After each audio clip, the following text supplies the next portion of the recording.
ABC's Monday Night Baseball, a special Friday edition, live from Anaheim Stadium in Anaheim, California.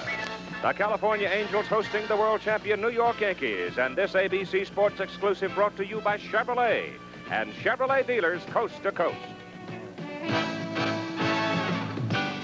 By Lowenbrau, when you want the taste of a truly great American beer, there's really only one tonight. Let it be Lowenbrau. And by Allstate Insurance Companies, you're in good hands with Allstate.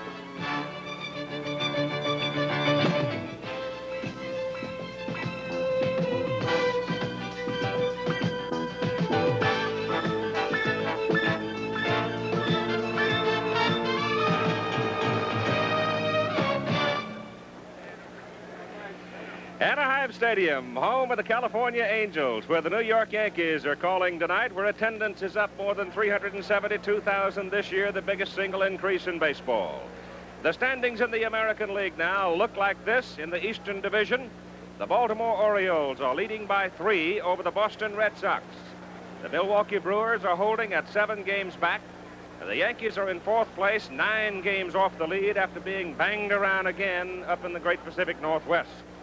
In the Western Division of the American League, the California Angels are on top by a game. The Rangers, Texas, they're in Kansas City tonight. Big ball game for the Rangers. The Royals have now fallen to 4th behind the steady Minnesota Twins. And hello again, everybody. I'm Keith Jackson, and I suppose that you, like us, got a crick in your neck from looking over your shoulder on a Friday the 13th. The sun has been hidden all day, has just come out. It's very warm and comfortable as we settle in for what should be an exciting game tonight between the California Angels and the New York Yankees. The Angels came into the American League back in 1961, moved down here to Anaheim in 1966, and since coming here, the people of this part of Southern California have been most deliberate in their support. And as this ball club has started to improve and started to win, Gene Autry has been warmed by the support of the people here, and it looks like they're headed for well over $2 million in 1979. It was always the dream of Gene Autry to win himself a pennant. Yeah, baseball man. Loves the game, always loved it, all those years of riding at horses and shooting at the bad men. And to paraphrase one of his great hit records, he has been a silver-haired sugar daddy since getting into the game of baseball, spending well over $15 million for free agents and trades. We'll detail that for you as we move along tonight, but I'll guarantee you one thing, that the Cowboy is happy to have his ball club sitting on top. But right now, let's turn to Howard Cosell and talk about the latest adventures of the New York Yankees, because they come out of the Northwest bruised again. Yes, they escaped with their lives, Keith, but just barely. And George Steinbrenner, the Yankee owner, is not silver-haired, but he has been a sugar daddy of sorts, too. 2 things to remember about this Yankee team. They are realistic, they are poised. They are realistic in the task before them, to pass not 1 but 3 teams, Milwaukee, Boston, and then the apparently indomitable Birds of Baltimore. And they are poised because they have done it before, and they believe they can do it again. Indeed, Billy Martin told the old Dodgers shortstop Harold Pee Wee Reese on the field before the game, "Pee Wee, I think we can do it. I know we can do it, but it won't be easy." That's the mood of the Yankee team as they escaped from Seattle for the task of facing Nolan and Ryan tonight. Now, ordinarily, I'd be turning this microphone and camera over to the Twin D, Don Drysdale. But as many of you know, he is the voice of the California Angels. And right now, you see him preparing to do the Angels radio broadcast. Under a fixed policy of ABC Sports, a man identified with one team throughout the season cannot work a network telecast involving that team with which he is so identified. So the Twin D won't be with us tonight. Instead, the man who spent his life as a substitute is with us. My old and dear friend, he's down on the field right now, Mr. Bob Uecker, the catcher who never made it. Bob? And a presentation here tonight for Rod Carew. Last year, as a member of the Minnesota Twins, he won his 7th batting championship, hitting .333. He homered 5 times, and he knocked in 70 runs. Batting championship number 7 for Rod Carew, and here to make the presentation tonight, the president of the American League, Mr. Lee MacPhail. Thank you, Bob. It is my privilege to represent all 14 of our teams here tonight and honoring Rod, we are presenting him with this silver Louisville Slugger, emblematic of having won the American League Batting Championship in 1978. As Bob says, Rod has won 7 of these, a truly remarkable achievement. He is without question the finest player active in baseball today, and more than that, he's a very fine gentleman and a credit to our game. Congratulations, Rod.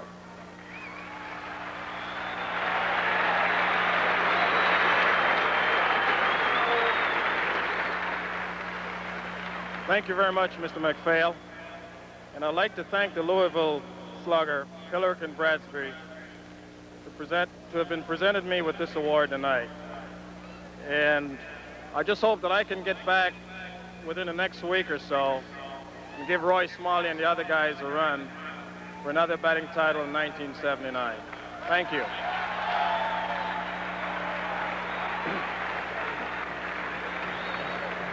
Rod Carew just back yesterday, got the final okay, I guess, from the doctors here in California to start hitting again. How long is it going to be before you're back in the lineup on an everyday basis? Well, Bob, I think, if I can get a couple of days of hitting, maybe 4 or 5 days of hitting, hopefully, I should be back in the lineup next week in Baltimore. And I know it's going to be kind of hard, but I'm just going to do my best. I can't hit by sitting on a bench. I can't get myself back in shape by sitting on a bench. So I'm just going to have to play as much as I can and work myself back into some kind of shape.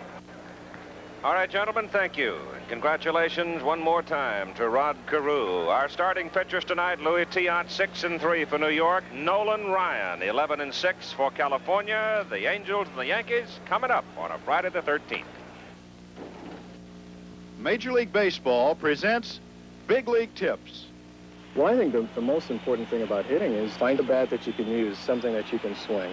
Lineup for the New York Yankees leading off. Bobby Mercer hitting as a Yankee, 220 with 4 ribbies. Thurman Munson at 301, but only 3 homers and 35 ribbies. Greg Nettles in a slump, 259, 13 homers, 49 ribbies. Reggie Jackson red hot, 290, 16 home runs, 45 ribbies. Lou Piniella, the steady one, 318, 8 home runs, 45 RBIs.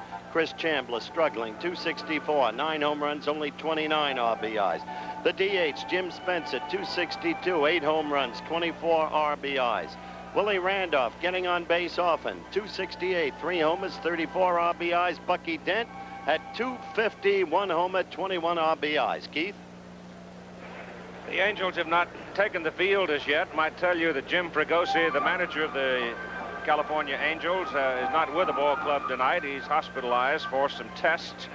And Bobby Knopf, who played a lot of second base for this ball club, was a very popular figure and now a coach with the team, will do the managing from the dugout tonight. So Bobby Knopf handling the chore for Jim Fregosi. The crowd is a little late getting here, and good reason for it, because the 5 o'clock start, it's kind of hard to steal more than an hour, and the traffic sometimes on the California freeways can get very gummy this time of the day. That's a very apt, I think, comment, too, because as the shadows creep out across the field, that baseball coming from Nolan Ryan at better than 90 miles an hour will be coming out of the sun into the shadow. And last Monday, he pitched against the Boston Red Sox in a twilight ball game here. He struck out the side in the second and the fourth innings, had a total of 12 in the ball game, and shut out the Red Sox by a score of 6-0. And Jim Rice and Bob Watson struck out 3 times each against Nolan Ryan in the twilight. So he is particularly lethal, and the Yankees are quite aware of it. Don Drysdale told you a story last Monday night we were talking about in Montreal, the Yankees coming in here for this Friday night twilight game, and Jim Spencer heard about the game being played at this hour. He was very quick to mention that he was quite sure it would come up Nolan Ryan, and that's exactly what has happened. On the other side of the coin, Lou Piniella has this to say. When I asked him if the Yankees had a defeatist attitude coming in here at twilight against Ryan, he said no. He's working with 3 days rest. As you look at Louis Tiant, the ancient one, coming in, he's been pitching cannily for the Yankees, comes off a 1-hitter, a brilliant effort against Oakland.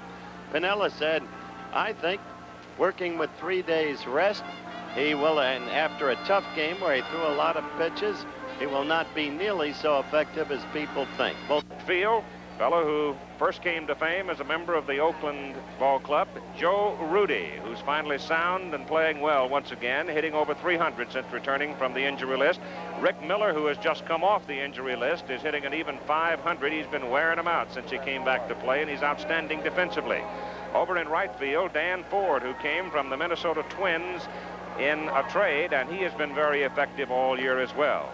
Moving to the inside at third base, you have Carney Lansford. This is a young man, and I mean very young, in his early 20s, who came up out of the system and seemingly destined for stardom in the American League. At shortstop tonight, another young man who has come out of the system, as a matter of fact, grew up right here in Southern California, young Jim Anderson, who's been hitting very well. Over at second base, free agency delivered this outstanding player to the California Angel, along with Gene Autry's pocketbook, Bobby Grich. Bobby is playing with a sore hamstring problem in a leg, but he's in there battling, having a big year. Over at first base, you have Willie Aikens, who is also having an outstanding year, and they really needed a big effort from Willie with the injury to Rod Carew. Back of the plate is another young man who has become feared, literally, with men on base. He's become a good, hard, tough clutch hitter, Brian Downing, and Nolan Ryan with his numbers there on the mound. And the stories about this man and his pitching achievements will go on throughout the night. Worth remembering that he defeated the Boston Red Sox 6-0 last Monday night in a twilight game here. We had this mild delay in starting, Keith, because Nolan was a little late coming in from the clubhouse, or rather coming out from the clubhouse, as Bobby Mercer is the first to go against Nolan. He has had fair success in the past against Nolan. Generally, the Yankees have had little. The first pitch of the ball game is low and outside for ball one. It'll be such a startling contrast between Ryan and Tiant tonight. It'll be fun to watch. That pitch is high. 2 balls and no strikes. Larry Sherry, the pitching coach of the Angels, says that Nolan has been throwing well. He's in his rhythm. He's compact, more consistent with his delivery, and his pitches have been in the black part of the plate rather than up and over the plate. And Bobby Mercer hits it high in the air in the sun field. Over in right center goes Danny Ford, looking up into that bright sun, and the right fielder for quite some time now is going to be looking right at the sun. One down. Number 15, catcher Thurman Well, Munson. I'm proud to announce that we've been joined by Bob Uecker. Usually gets lost in the tunnel from the dugout runway. I made it. I made it. Welcome back, Robert. I'm using up one of my options tonight, Keith.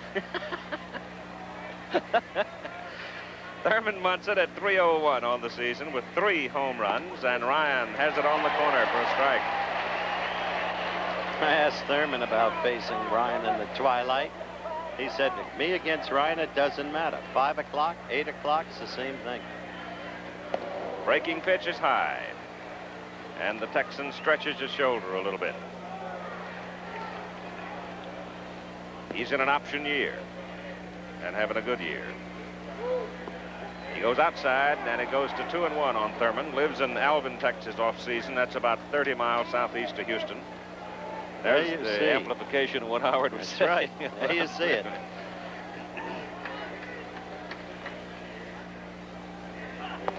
That's a strike. And it's 2-2 to Munson.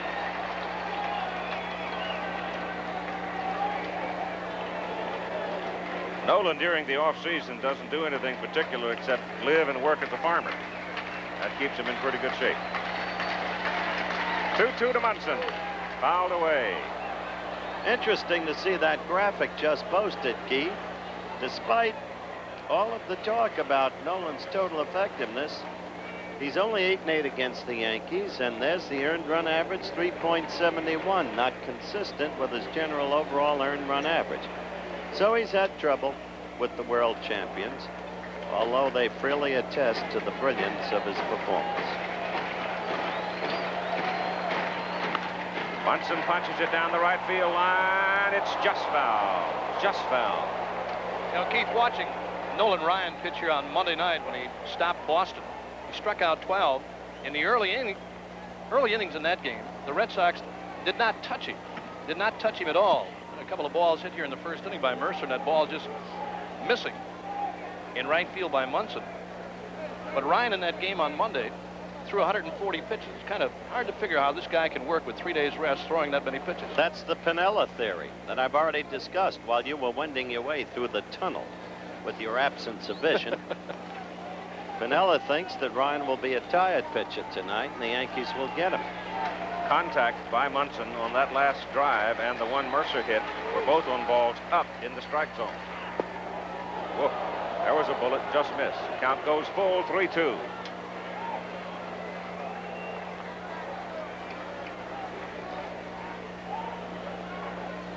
The tip-off on Nolan Ryan is that in his 12 complete games this year, he's walked 3 or less batters. He doesn't freeload him to first base. He can hang in. Munson again fouls it away. It was a good pitch on the outside corner. Count holds 3-2. Keith, you can see how defensive hitters are when you look at Munson just trying to punch that ball to right field, even ahead in the count to Munson earlier, just trying to slap a pitch to right field. As this game progresses, the shadows around the mound area now, as they get out a little bit further, and the game gets into about the 3rd or 4th inning, it gets really tough. There you see the shadows with Nolan Ryan on the mound. They don't figure Thurman to pull him because the center fielder Miller shades him to right, and instead he walks in. That will bring up Greg Nettles, who is struggling at the plate of late. Here's the pitch that put Munson on first base.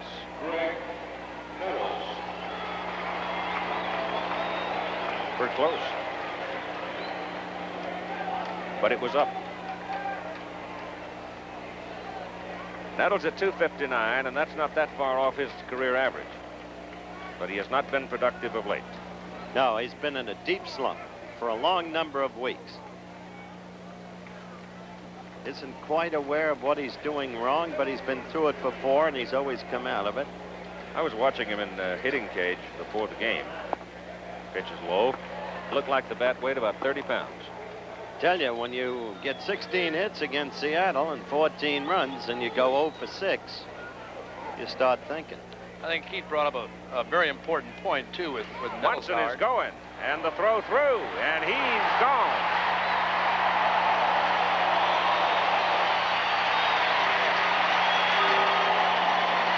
Here's a perfect throw by Brian Downing. Ryan with a fastball. Downing gets out quickly and throws a strike to Anderson, covering at second. And they get Thurman Munson. I was watching a tag by Anderson on this play. It didn't look like he even touched Munson. Let's see. I didn't think he did. Well, the ball's there, you're out. That's right.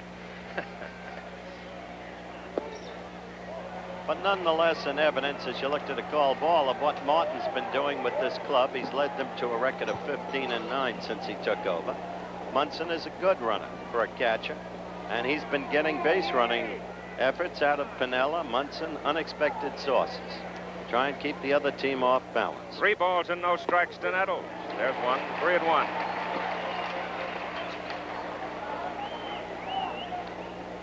One of the things to remember, I'm sure, about Mr. Nettles, though, is he is a streak hitter of all streak hitters. There are times when he comes to the ball yard and you cannot get him out. Over the last 3 years, he's averaged 32 home runs and 97 runs batted in, so his time may be in front of him, and if it is true that his streak is coming, it'll come probably at a very good time for the Yankees. There's another strike called on the outside corner, just nipped it. Now the count is full, 3-2. I think I was going to say about Nettles a moment ago, Keith, too, the fact that over the last few weeks, Nettles has been hitting a lot of balls to the opposite field. You brought up a point that he may be a little bit tired, and that's the thing that shows it with Nettles. A lot of balls hit to the opposite field. This guy's a dead pull hitter. 3-2 pitch. Fouls it back, and he fouled back ball 4. But with Ryan, you must protect yourself because his curve snaps hard late.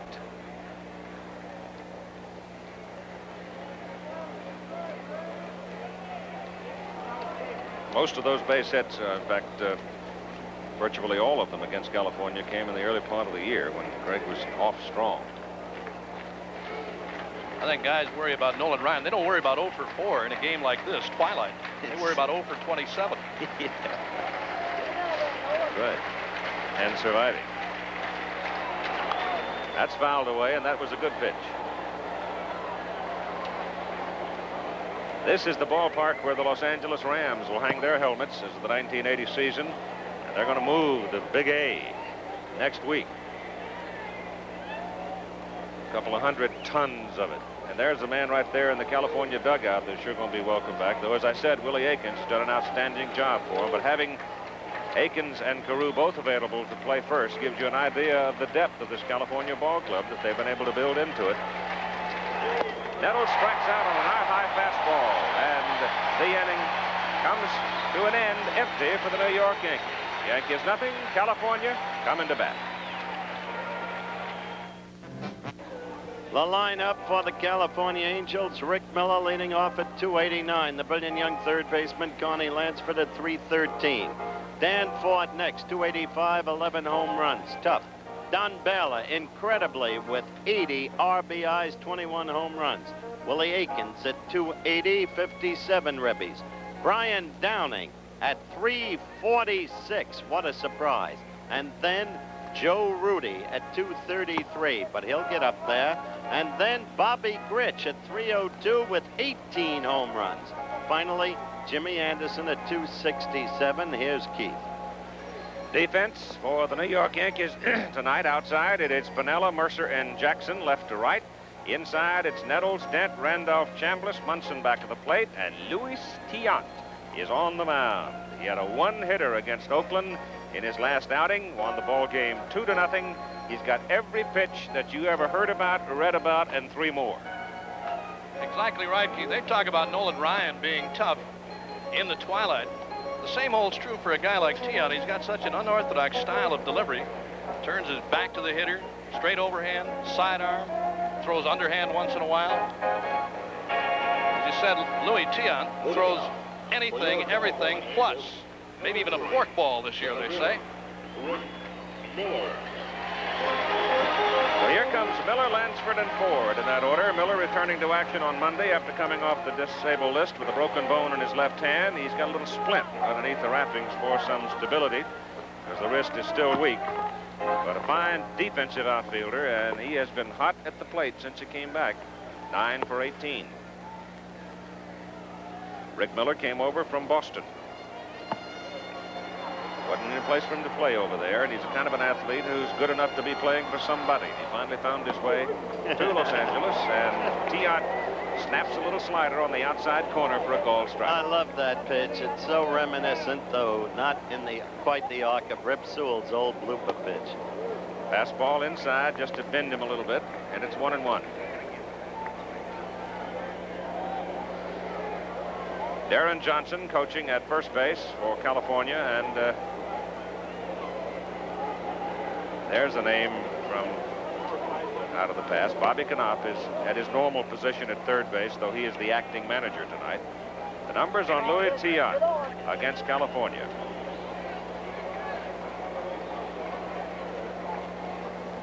Two and one pitch to the leadoff man for the Angels, Rick Miller. It's up high. It's 2-2. 3-1. Excuse me. Nettles has moved well off the line at third base and standing close on the grass. Miller, with good speed, will put it on the ground for you. This is a relatively soft infield. Now Greg's on the grass. Miller strokes it toward Bucky Dent at shortstop, and Dent handles it. 1 down. You just had a quick look at a youngster next to Billy Martin in the dugout. There are 2 youngsters there. One of them is Roy White's little boy, and the kid is a riot. He knows every player in the big leagues. He's got the bubblegum cards.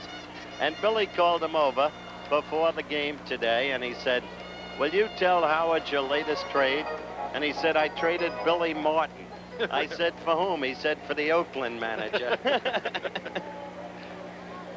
Carney Lansford at 313 takes a breaking pitch inside and tight. I liked Reed White, Roy's boy's comment a couple of weeks ago when Bobby Mercer had moved from the Cubs over to the Yankees. Change up is hit high in the air to left field, playable. Piniella calls and makes the catch for the second out. Yes. Batting third, number 50. They were talking about what number to give Bobby, and certain numbers, of course, in the Yankees are not available. And he said, Reed said, "Why don't you give him Yogi's number?" And or number 8. And somebody said, well, you can't. That's Yogi Berra's number. He said, he's not doing a thing. Dan Ford, severely closed stance, but he has power. He took Paul Splitoff way up on the bank next to the freeway in Kansas City a few days ago. Good solid 285 hitter. He slices this one foul to the right side, out of play. Look at that close stance on Ford, Keith. He's more of a right field, right center field hitter with hard stuff. Anything off speed, if you make a mistake inside off speed stuff, he'll pull you and hit you hard. He came over from the Twins for Ron Jackson and Dan Goodwin. Nobody aboard for California in the bottom of the first inning. Count is 1-1 on Ford. You've got 2 out. Louis bounces one. I love to watch Louis pitch. That one hitter this past Sunday was the 3rd of his career. He never has pitched a no-hitter. And his last one-hitter came in 1968 when he was with Cleveland, and it was against the Yankees. And the guy who got the hit got it in the first inning. It was the last hit he ever got in the big leagues.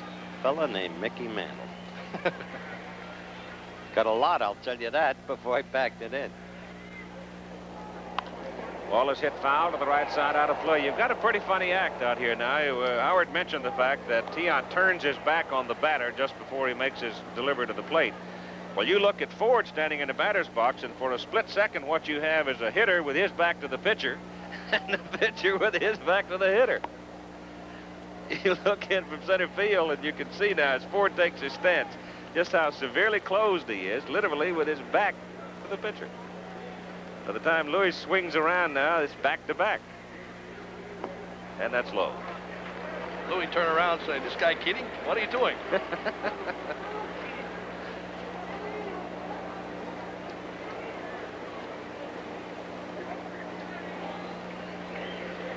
3-2 pitch is fouled away. Lord, he swung late on that. I thought the pitch was past him. Got Thurman Munson in the game very quickly. He sure did. Walked him upside the head.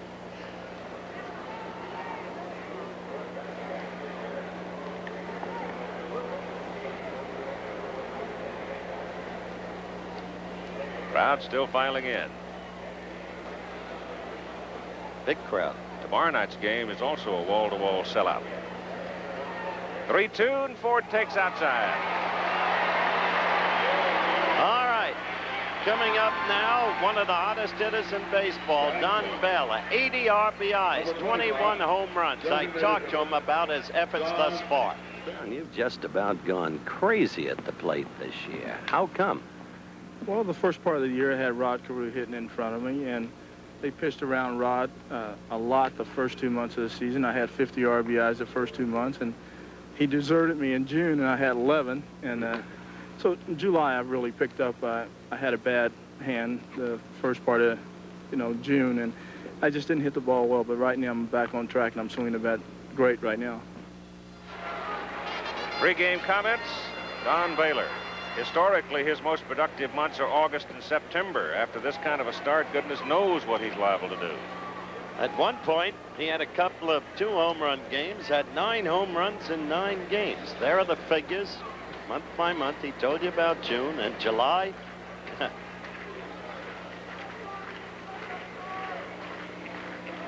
Ford off first, Tiant holding him close. Family and I were down to see the Angels play Oakland on July 4. And he hit a shot almost in the scoreboard.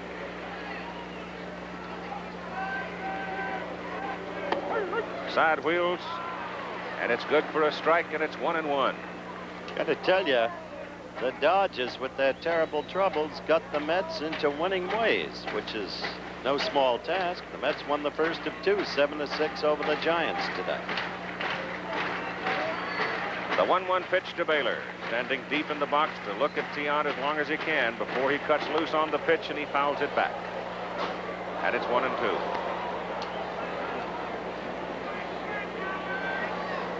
California having scored more runs than anybody else in the American League.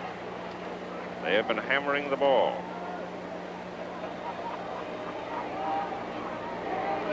Ford has stolen 5, been caught 3 times this year. He's your base runner. And the 1-2 pitch to Baylor. Outside, even at 2. Yeah, you talk about this California ball club, Keith, the amount of runs they've been scoring, and it's been unbelievable. The hitting is the thing that's really carried him. In years past, it's been pitching. But they are hurting for pitching. No left-handed starters. Banana is gone. They have one left-hander in the bullpen, LaRoche, and he has been hit hard, so it's been all hitting for California. 2-2. High. Full at 3-2. It's placed a very great burden on Nolan Ryan, something I talked to him about before today's game. At the same time, they've had brilliant relieving from young Mark Clear. He's been the guy that's really been the stopper in the bullpen. Last year it was LaRoche. This year he's been hit hard. It's been LaRoche is showing some signs, Bobby, of coming back a little bit. His last couple of outings, he's been quite good. There goes Ford on 3-2, and Baylor walks. So Louis Tiant, after getting the first 2, has now walked 2. Batting fifth, number 22. Willie First Aiken, baseman, a 280 hitter with 57 runs batted in. Before the year, he was on the roster in pencil only as pinch hitter and perhaps some DH. Had a good spring. Then he came on to replace Dan Ford, who was hurt early. Hit 5 home runs in 8 games, and now, with Guru hurt, he's been playing first base and the DH. Willie Mays Aikens. Anything like the original is more than acceptable.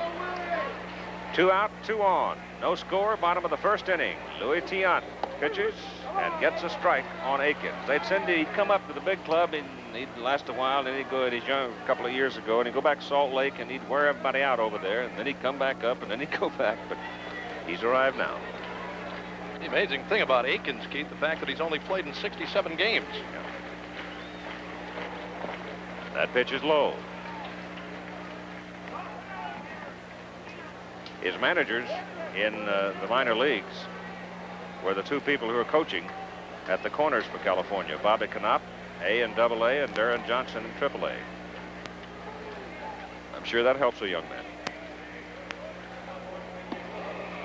Louis throws a balloon up there that floats in high to make it 2-1.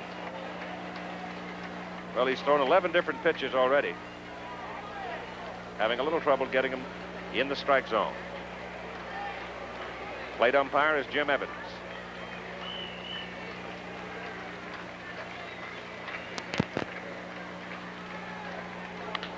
Hit on the ground sharply. Chris Chambliss gets a good bounce out of it. Makes the play at first himself, and the inning is over.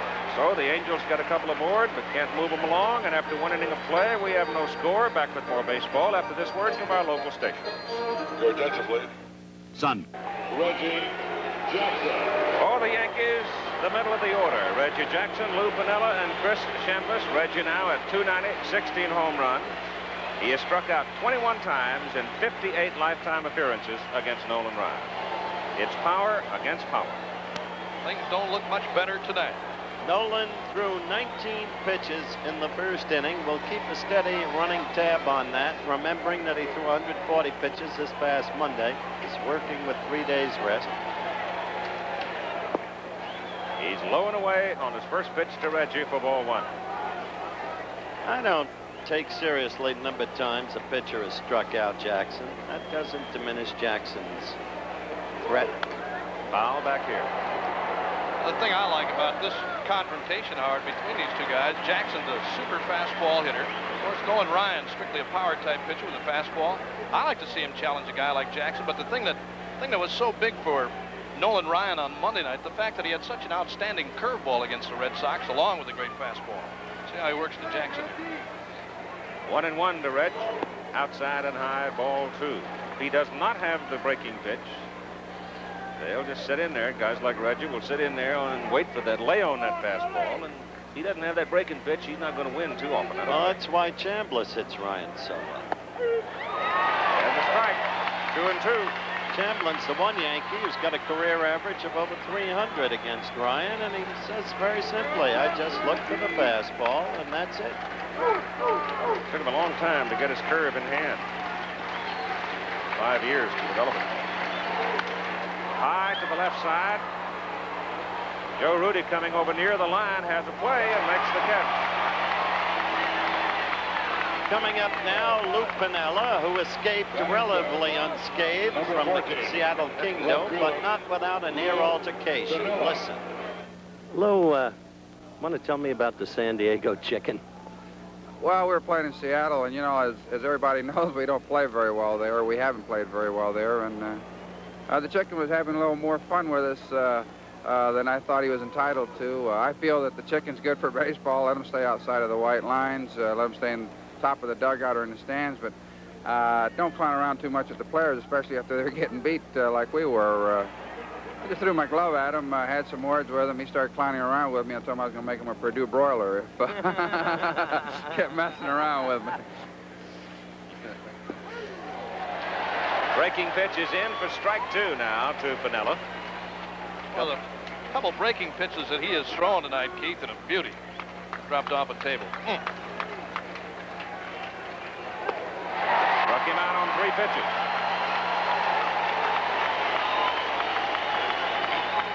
Excuse me. It was a Purdue broiler on that one. Say that again. Off the table. Chris Chambliss now. Let's see. Those don't mean what some of you might think now. The Klan is not in town. Those are K's that are hung up there as Chambliss grounds it to shortstop Anderson, who has to hurry with it after failing to get the handle. But those K's are hung up by a group of fans over there to indicate the number of strikeouts Ryan's recorded. Nothing for the Yankees, top of the second. After 1.5 innings, no score. Brian Downing, Joe Rudy, Bobby Grich. Downing, a lifetime .246 hitter, as you see the line score in the game. Now, he's second in the American League. Only Roy Smalley of Minnesota has a higher average than Brian Downing. .346. Brian's an interesting case. Rejected almost from the beginning, then proving himself with the White Sox as a good fastball hitter. With the Angels, he's learned how to handle a curveball, and the net result is the average just recited by Keith Jackson. And a very unusual stance at the plate. Watch him from center field now. You see he's wide open. As the pitch comes to the plate, he steps toward it with a little hitch in it, and it's inside from Louis for ball 1. There's the American League batting leaders, and you can see the presence of Mr. Downing.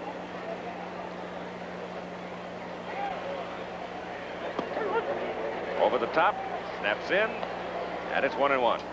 You know, Keith, you talked about that wide open stance by Downing. You said it's very important for him. There you see him wide open. Very important for him to bring that front foot toward the plate. I think there's only one guy that I've ever seen that hit out of an open stance like that, and the stride going the same way, and that was Clemente. He used a very, very long bat and never went into the pitch. He hit out of a wide open stance, but Downing goes right in. Up the middle it goes. First hit of the ball game.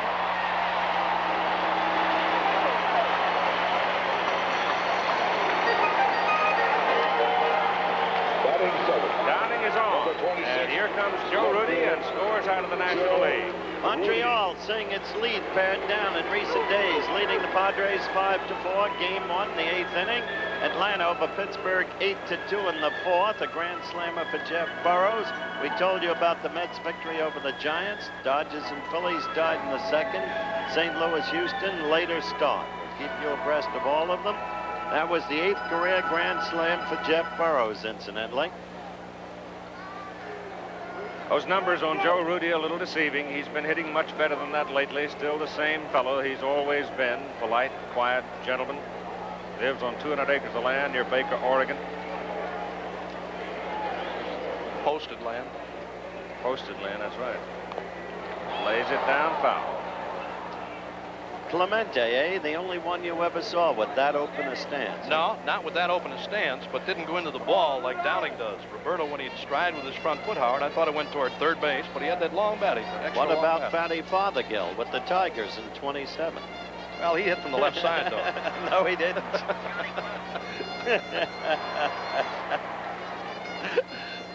Bobby Knopf asking Joe Rudy to move the base runner along. He fouled off the first pitch on the attempted bunt. The outfield is playing him deep. They respect his power. Brian Downing with quickness for a catcher at first base. Runs well. Rudy swinging away, fouls it back. And it's 2 strikes. Want to quickly tell you folks that nice thing that Buzzy Bavesi, who runs the front office of the Angels, did, lifted the blackout so that the local folks could see this game tonight. So on behalf of them and on behalf of us, Buzzaroo, thank you very much. Attendance up more than 372,000 for the Angels this year. That's the best in baseball. The 2-strike pitch coming now to Rudy. And he swings and strikes out. Up comes one of the remarkable stories in Major League Baseball this year. Bobby Grich, hitting at .302 with 18 home runs, 55 RBIs. Previous home run highs in the season had been 7 and 6. Back in the old days with Baltimore. His whole comeback, a magnificent story. A year ago, figured his career might be over due to a back problem. Great ball player. Bat high over his head. As Tiant throws quickly to first, Downing has to go back on his tummy. Bobby pulled a hamstring, right leg, 12 days ago, Kansas City. Didn't really know how. It's just gotten worse and worse. Missed a couple of games against the Red Sox when they were out here. One more try over at first base, except Tiant that time almost threw it away.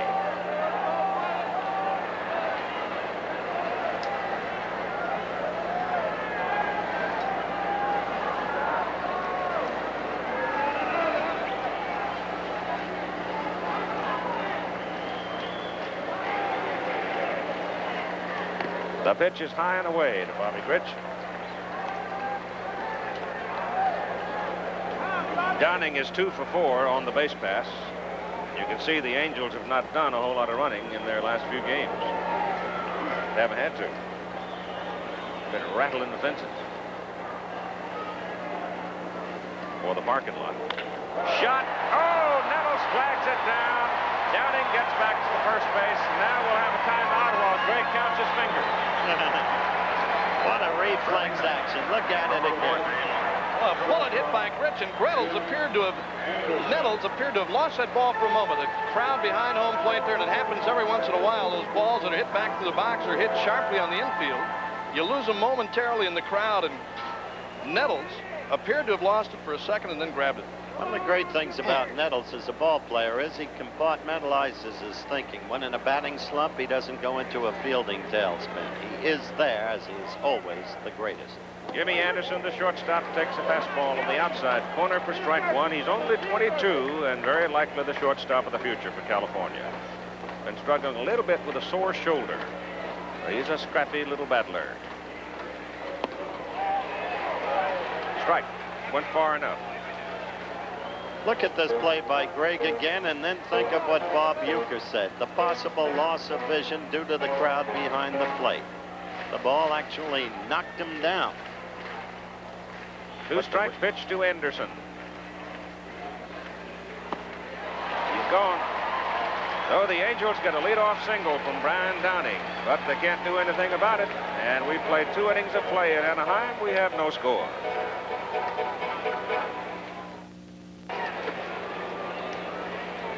We'll go now to the top of the 3rd inning. For the New York Yankees, Jim Spencer, Willie Randolph, and Bucky Dent. Spencer, an ex-Angel.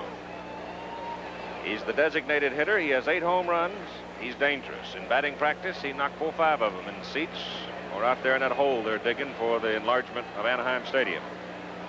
I'll tell you a story about some of the holes around Anaheim Stadium before the night's over involving Lee Walls. Spencer hits it, big chopper, out to Bobby Grich, who throws him out. And you've got one away. Ryan now has thrown 29 pitches in the ball game. Number 30, second baseman, Willie Randolph. Cutting down. When you look at the fact that he threw 19 in the first inning, exactly the pace he would want to throw at. I asked him the other night, Howard, about the 140 pitches, if that was rather high for him, and he said it was. And I think Keith talked earlier about the fact that Ryan has cut down on the walks. Anytime you got the kind of velocity and the strikeout potential that Ryan does, you're going to throw a lot of pitches. He had problems earlier in the season. Larry Sherry, the California pitching coach, talked him into spending more time in the bullpen before each starting assignment. Get himself a little more relaxed. Larry Sherry would know about that. Pitching hero out in the bullpen of the '59 World Series. Won the Babe Ruth Award as the MVP. He'd know about that. Here's the kid who's been getting on base so effectively for the Yankees. Ryan has now gone to 3-1 against Randolph. Willie had a 4-for-4 night in the final game up in Seattle. Here's a pitch that Ryan wanted. And not that bad a pitch. Around the knees, the outside corner. Walk Randolph. That's the second walk of the game. Bucky Dent, the shortstop, coming up. 4th of July. Played at 6 o'clock. Oakland A's were here. Lee Walls, first base coach for Oakland, and they've got big holes dug up out there where they're expanding and moving the scoreboard and all that kind of stuff. Normally, you come out of the clubhouse exit and you turn left to get on the bus. Walls comes out, makes the usual turn left, and promptly falls in a 6-foot hole. They have turned the lights down for the fireworks. Lee's rolling around down in all that dust and everything, lost his glasses, tore his britches, and about that time the fireworks started, and you know where he thought he'd gone. By the time he climbed out, he had missed the bus, and they throw the ball away at first base, and Randolph counters down to second. So it'll be an error on the pitcher, Ryan. Come on, make this place up over there. You'll see that last play one more time. Ryan turning and throwing toward first base. And the ball behind the runner. And there you see Randolph heading for second. I don't know if Akins ever saw that throw coming from Ryan. Sure did either. Kind of went between them. All right, now an opportunity for Dent. Yankees have no hits so far in the game here in the top of the 3rd inning. They have speed at second base. Dent looks at speed, heat for strike. Yankees are going crazy with their inconsistency of run production. 2 games, they had 2 runs against Seattle, total of 5 hits. Then 16 hits, 14 runs. That's foul and strike 2. Place. Watch the call. It's very close. He's safe. It's a 4-4 tie, and the Sox don't like it at all. Each team scored 3. Getting back, it's true Tommy John had a bad outing against Seattle, but Guidry's was.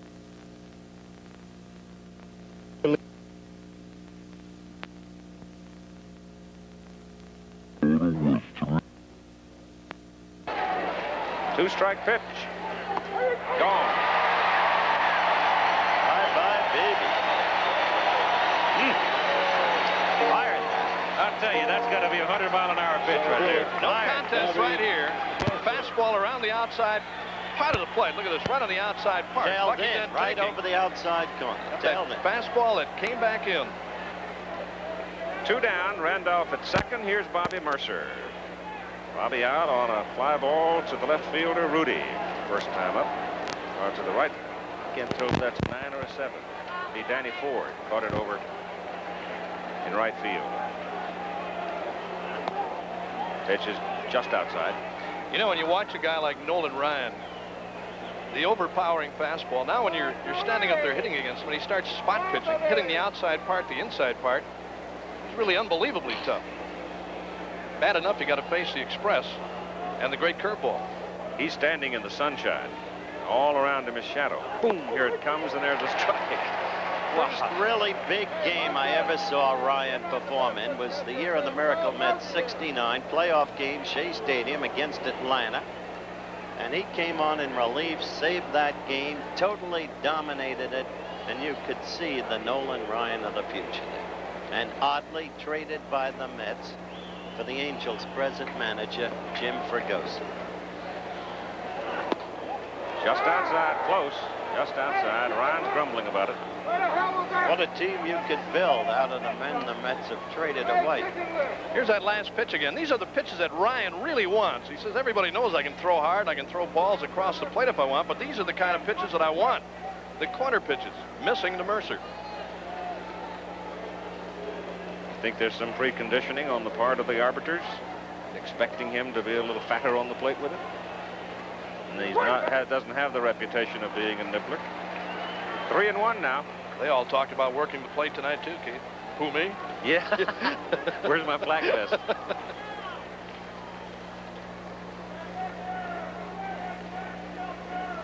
Jim Evans back at the plate tonight.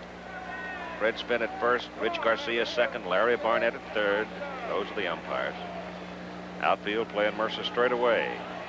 3-1 pitch now. With 2 out and Randolph at second. Bobby swings through it, and it's full at 3-2. Say this, Mercer took a good cut.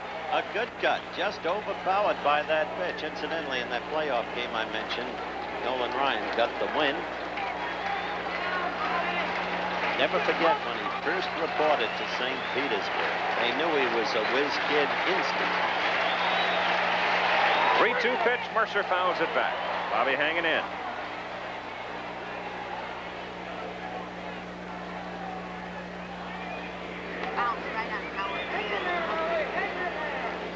Another Oklahoman standing there with a piece of lumber in his hand.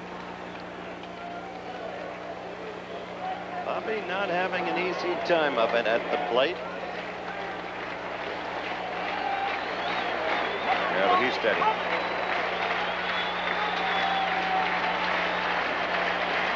Three-two coming.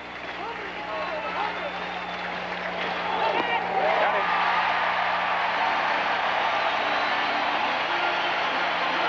Yankees got a base runner score second, but they leave him there after 2.5. No score from California. Line score in the game so far, nothing but goose eggs up there for the Yankees. Here we go to the top of the order for California. Bottom of the third inning, it's Rick Miller, Carney Lansford, Dan Ford. Tion's getting better as it goes, huh? Tion just has to hold together and give nothing away because Ryan is really blowing that ball. It's the kind of game, the way it started anyway. You got to win 1-0 or 2-1, whomever.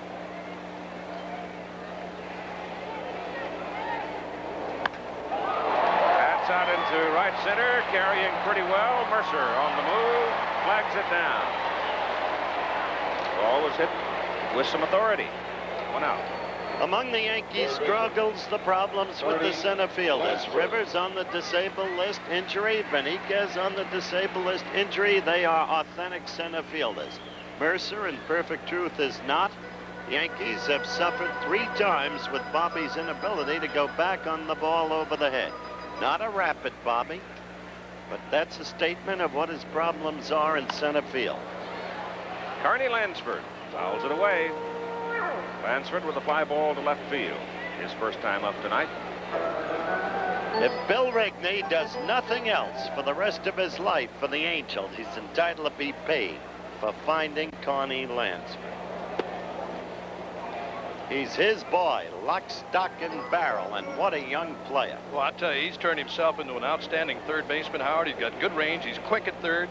Good throwing arm. He's going to hit with a little more power, too, as he grows a little bit. Look at that, leading the league in runs scored. At Palm Springs, where the Angels trained last year, I had a long talk with Rig, and he said, where do you see this kid at third? He was talking, of course, about Lansford, and he's proved out. Louis comes over the top to make it 2-2. There are 3 brothers. One of them just signed, was drafted and signed. Lansford was one of the guys that the Minnesota Twins wanted in the deal for Rod Carew, and they said, forget it. 2-2. Breaks in low. The other brothers are Phil, who's playing with an A-ball in the Toronto system right now, and Jody, who is playing for the San Diego Padres. And there are 2 others who are still growing. Back 3. The old master, a little bit of this and a little bit of that and another strikeout. That's true, Keith, and that's the beauty of that man as you look at him. And look at this pitch again. 4. When you've been around as long as he has, gotten out as many batters as he has, faced the best of them, you're absolutely fearless. He just does his thing. If he gets hit, he gets hit. If he doesn't, he doesn't, but he is the profession. You talk about Nolan Ryan, the overpowering stuff. He struck out 4 tonight. That was number 3 for Tian. That's right. In a way, he reminds me of an old golfer, Julie Boros. I never saw him throw. Unnoticeably, yeah, he could throw, believe me. Unnoticeably won 2 U.S. Opens because he was the profession. That's the way Tian is. 1-1. More cracks Dan by Ford. Yuka, you'll understand why he's not to appear on the Carson show ever again in the future. No, I think when Dan Ford walked up there, it looked like he was trying to negotiate the size of the plate with Jim Evans. They're talking again over. Howard, you saw this guy with Cleveland when he could really throw.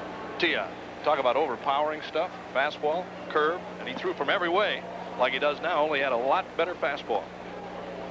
Big strikeout pitcher then. I've seen most of them come and go, including you. No, you were a survivor. No man ever lasted longer with less talent. 2-1 pitch. Stroke to right side, going to drop, base hit. That's the second hit of the ball game for the California Angels. Comes with 2 outs and brings to the plate Don Baylor. Don Baylor. That gets the crowd up. Now let's see what the Yankees do defensively for Baylor. Everybody's going to the left side. Baltimore used 3 men on the left side of the infield. Willie Wilson, when Kansas City was here, played him about 15 feet off the left field line. You can see the Yankees have moved over noticeably as Nettles went tight to the line down at third. They have some good, clean fun in this ballpark. That's a high fly ball that is hooking foul. Not like the mess in Chicago last night. And perhaps you heard the organist in the background as Don Baylor came up to the plate singing the old Bing Crosby hit of so many years ago. Don't fence me in. They haven't been able to fence Don Baylor in. Billy Martin at the moment. Somebody let him out. Billy was paraphrasing John Keats at Seattle when he said, "My heart aches and the drowsy numbness pains my sense."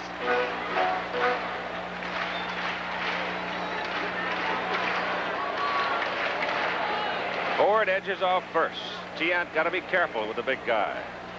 Outside, 1-1.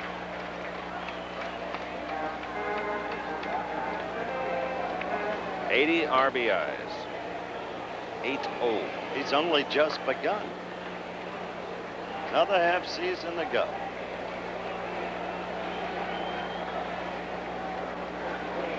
One pitch. Hit sharply. Nettles can't flag it. Left field, base hit. And Ford's going to third, and he makes it. He had a little hesitation at second base. He saw Piniella come in, and Lou went over to pick up the ball, and then he broke and went on to third.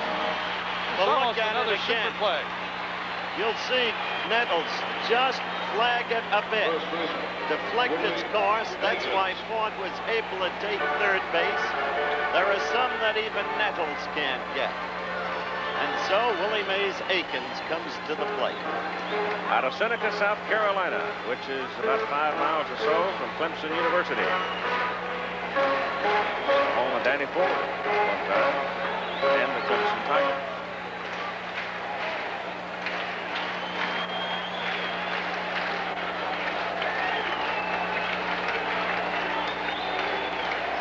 Runners on the corner, 2 out.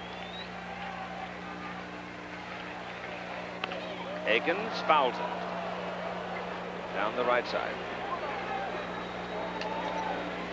That's Ford at third. Baylor at first.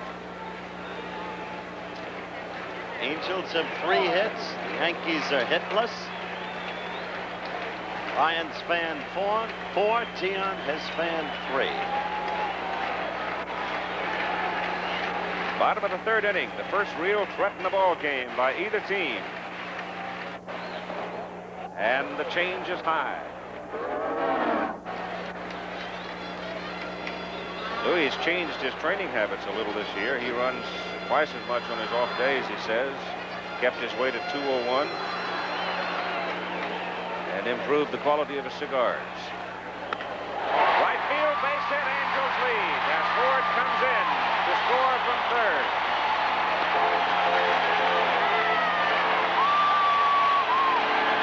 It's got a good swing. Natural hitter. Got ball from Tiant that time, and he ripped it to right field. Tiant with his overhand curveball now, down around the knees, and watch Aiken. Art said he's right on it.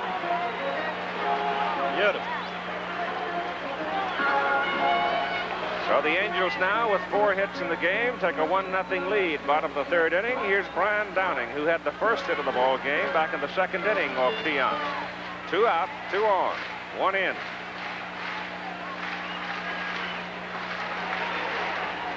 Baylor still has good speed at second base, and the pitch is in for a strike. Remember what we said, up against a Nolan Ryan, you got to hang in there. You got to make it a 1-run ball game if you're going to beat him.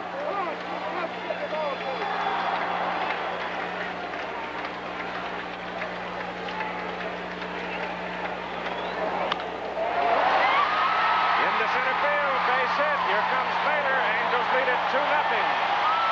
Aikens goes around the 3rd. So California now has come up with 4 successive singles for 2 runs. Oh, big job base hit by Brian Downing. The sellout crowd here loving it in Anaheim. California leads 2-0. Here it is one more time. All after 2 are out.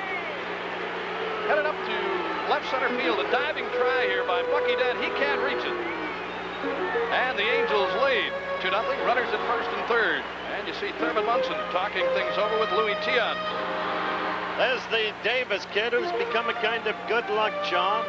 Ron Davis for the Yankees with a record of 8-0. Side-wheeling kid, keeps the ball low, throws a lot of ground balls. He's been critical to the Yankees still sustaining pennant hopes. But now Cleveland with a 2-run lead. Cleveland, California. Too many red eyes. They cloned Cleveland, and that brought Buffalo. Oh, really? So long. Good luck. Want to buy my hard hat? 5 hits now for California. Joe Rudy, and this is a guy that doesn't kill all that many rallies either. Billy Martin, Art Fowler in the Yankee dugout. 64 pitches so far for Tiant. Runners on the corner. And Rudy looks at the outside corner for a call strike and backs out in disbelief. Joe won't save himself. Here's one more time. That last fastball by Tiant off the outside corner. It sure was. But a strike.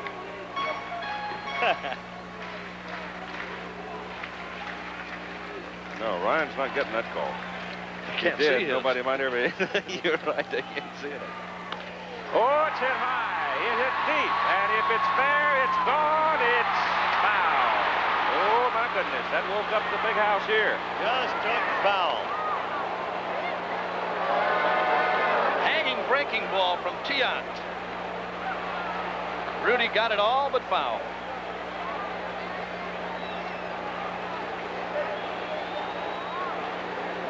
One and 2 count with Willie Aikens at 3rd base, Brian Downing at 1st base, and 2 runs are in for a 2-0 lead.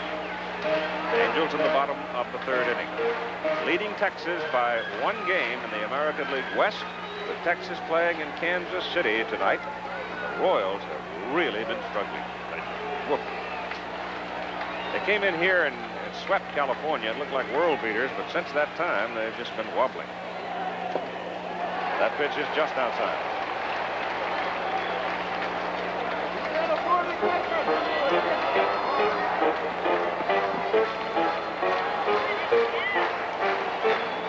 The infield is now almost totally covered in shadow.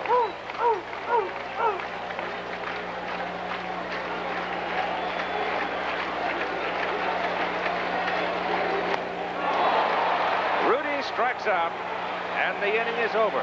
But it's profitable for California. After 3 complete innings of play, the Angels lead the Yankees 2-0.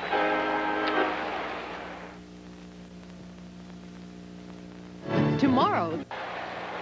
Well, look at that. They don't even know Euchre's here, Keith. Yeah, but well, Meredith's not here either.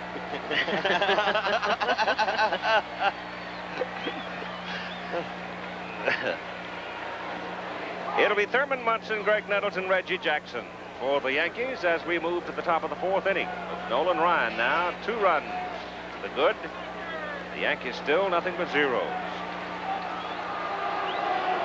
Munson walked his first time, one of 2 walks issued by Ryan and then thrown out. Downing to Anderson. Curveball on the corner, and it's a called strike. Thurman being solicitous in his questioning of the call. Mr. Evans, sir. That's right. If you call another one like that, I want to spit on your shoes when we go back to the bottom half of this inning. That's fouled away. See another good fastball that time from Ryan, and Munson trying to hit that ball to right field. The pitch was from the middle part in. Tough enough to pull that ball. Munson tried to hit it toward right. Truth is, Thurman's been hitting too much to right lately. He knows about it. Hopefully we'll hear from him later in the game because I interviewed him. Used to average 16 home runs a year. There's Ryan, Guidry, the strikeout leaders. He's only got 3 home runs thus far this year. And he was lucky to survive that. That's a pretty good pitch, too, wasn't it? Yep. Good breaking ball, sharp breaking curveball by Nolan Ryan. On the outside corner. These are the kind of pitches that Ryan wants. Not a bad pitch either. Not at all. Ah. Gave him the bullet, and Thurman's gone.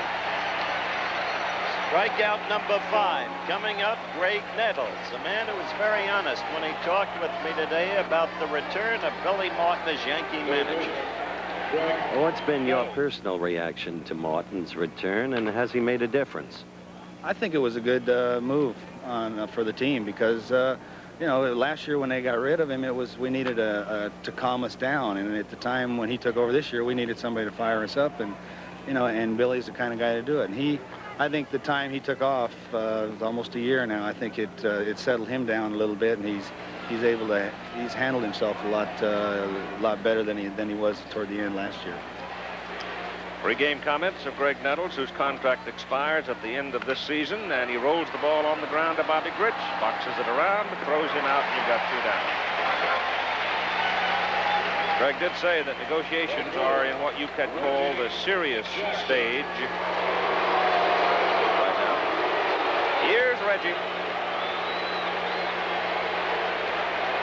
Reggie gets the boos of the crowd wherever he goes. He's reached the point where he's almost receptive to it. It just fires him up. He's grown accustomed to their pace. It is not totally beyond the pale of possibility. He could hang his hat in this ballpark next year. Right. If he does, you'll have a scoop. This is one of the clubs that would jump at a chance, I'm sure, to get a hold of him, if in fact he follows through on his pronouncement of some time back that he'd like to go somewhere else. Becomes a question of manpower, I would think, though. Whoever gets him will have to give up something. I would think. And a lot. Well, that's what I mean. The quality, and I don't know that California's got that kind of quality that they can now afford to trade. Looking at California the way they are, they look to me like they've got a lot of quality. But they also have a very good man in right field. That's right. And the horse that's doing the DHing for him this year. Do that. You can say that again. Pitching, pitching, pitching. Everybody talks about needing a pitcher, a 2 or 3. Reggie, big cut. And it's 2-2.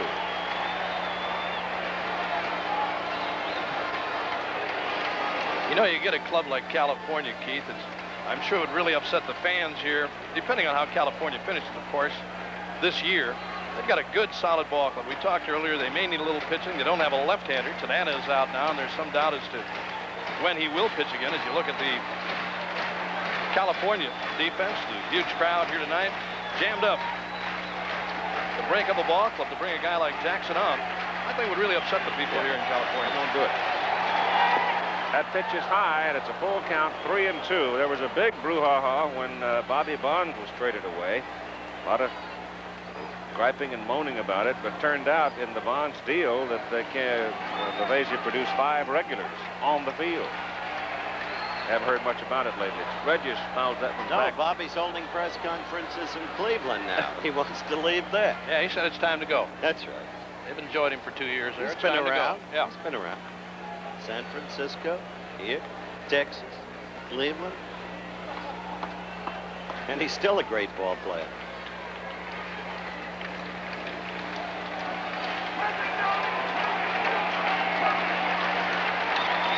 3-2 pitch to Reggie is hit a mile high to the infield. Now it's up to Ryan to call it. He calls Lansford, third baseman, and the inning is over. And so, after 3.5 innings, here in Anaheim, the Angels 2, the Yankees nothing. As you can see, folks, I'm with American League President Lee McPhail, who has decreed that the White Sox forfeited yesterday's second scheduled game against Detroit in the Twin Bill, where a riot marred the occasion. You want to state exactly what prompted that action, Lee? Well, Howard, first, I don't like to take action like this. I think games should be won on the playing field, not by executive decree. But we had a situation there where I would like to say that people have more fun in White Sox Stadium than any place in baseball, but this was a promotion that went beyond the contemplation of anybody and got out of hand, and the umpires felt that the playing field had been torn up, so it was not playable, and the crowd was not under control, and therefore we couldn't continue the game. Okay, so you took the action. It speaks for itself. We return to the play-by-play with Keith Jackson. Thank you for coming by, Lee. See you back in the Big Apple. Bobby Grich, the second baseman for California, in the bottom of the 4th inning. Jimmy Anderson, the shortstop. Rick Miller, the center fielder. The count on Grich now is 2 balls and 2 strikes. It's been a long time since you've had a forfeit in the major leagues. Yes, indeed. But he did what he had to do. It was a bad thing for the city of Chicago, for the society in general, and you can't let that kind of thing get out of hand. So apply the penalty necessary. Bad days for Montreal as they continue to slide. San Diego rallied to beat them 7-5. Winfield, his 21st home run. Bobby Grich swings and misses on a high fastball. It was almost eye high, and there's 1 out. Interesting, isn't it? Coincidence. Lee McPhail was here as we continue on Monday Night Baseball, this Friday night edition being an example, a try to continue to cover all of the diverse stories of baseball in a new sense, as and when they happen. 5 strikeouts now for Tiot. Here's Jim Anderson, who struck out swinging. First time up. This time Jimmy goes after the first pitch and fouls it back in the crowd. Pretty good catch up there in the upper deck.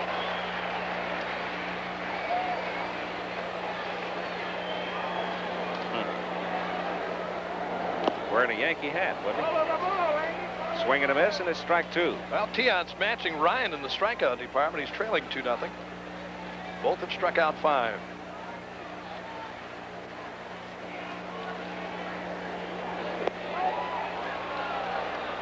Pretty close to 6 there. They appeal at first base. Red Spen says no. And it's 1-2.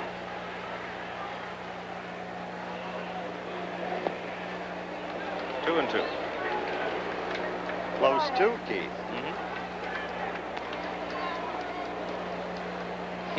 Someone's going to come out, one of the pitchers come out with a black pencil in a minute, re-outline the plate. Foul back.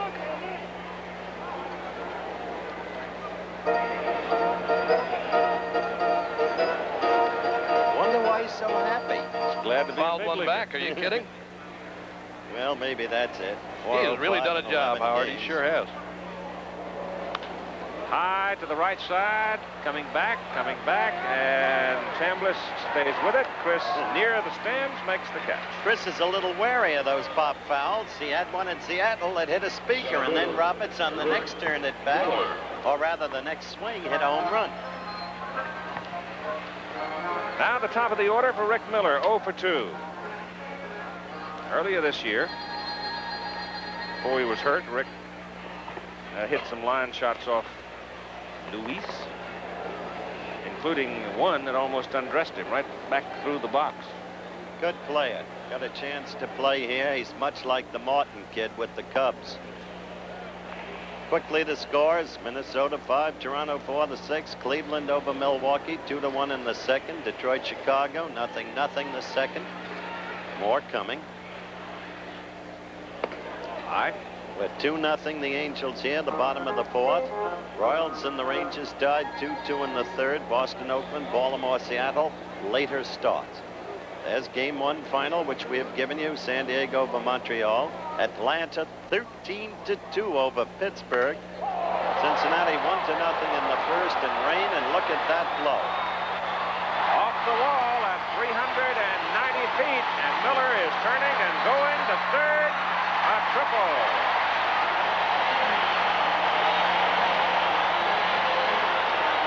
As I was saying, Bob, he got his chance to play. Here it is one more time. Just like Martin did when he went to the Cubs in Philadelphia. Got a high fastball from Tion. There you see Jackson giving chase near the wall. That ball bounces off the wall. Throw coming on from Reggie Jackson. There's Randolph. The throw sliding.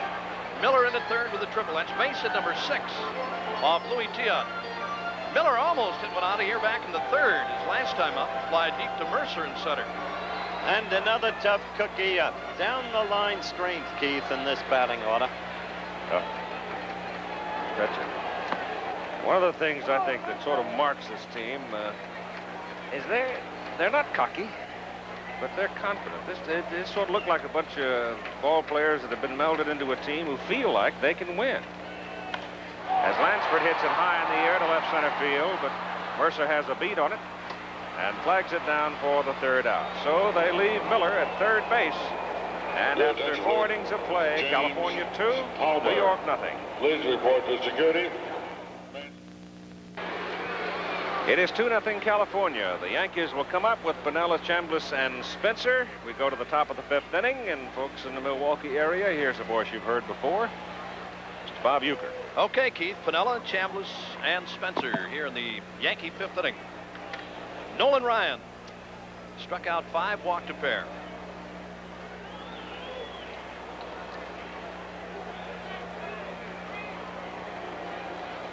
Pinella's first time up, he struck out, takes a strike, 0-1. The Yankees have nothing off Ryan in the top of the 5th. California 2 runs, 6 hits off Tion. Ryan lost his no-hitter against Boston back in the first inning. His last time out on Monday. Somebody reached him for an infield single early. 2 strikes to Pinella. Pinella started tonight's game at .318. 8 home runs with 45 RBIs. Murder on the Ryan Express. He's got it tonight. In the air, right field, out of play by Pinella. And it's still 0-2. Ryan has not thrown that many breaking balls tonight, but the ones that he has thrown have been sharp breaking. Tough to see.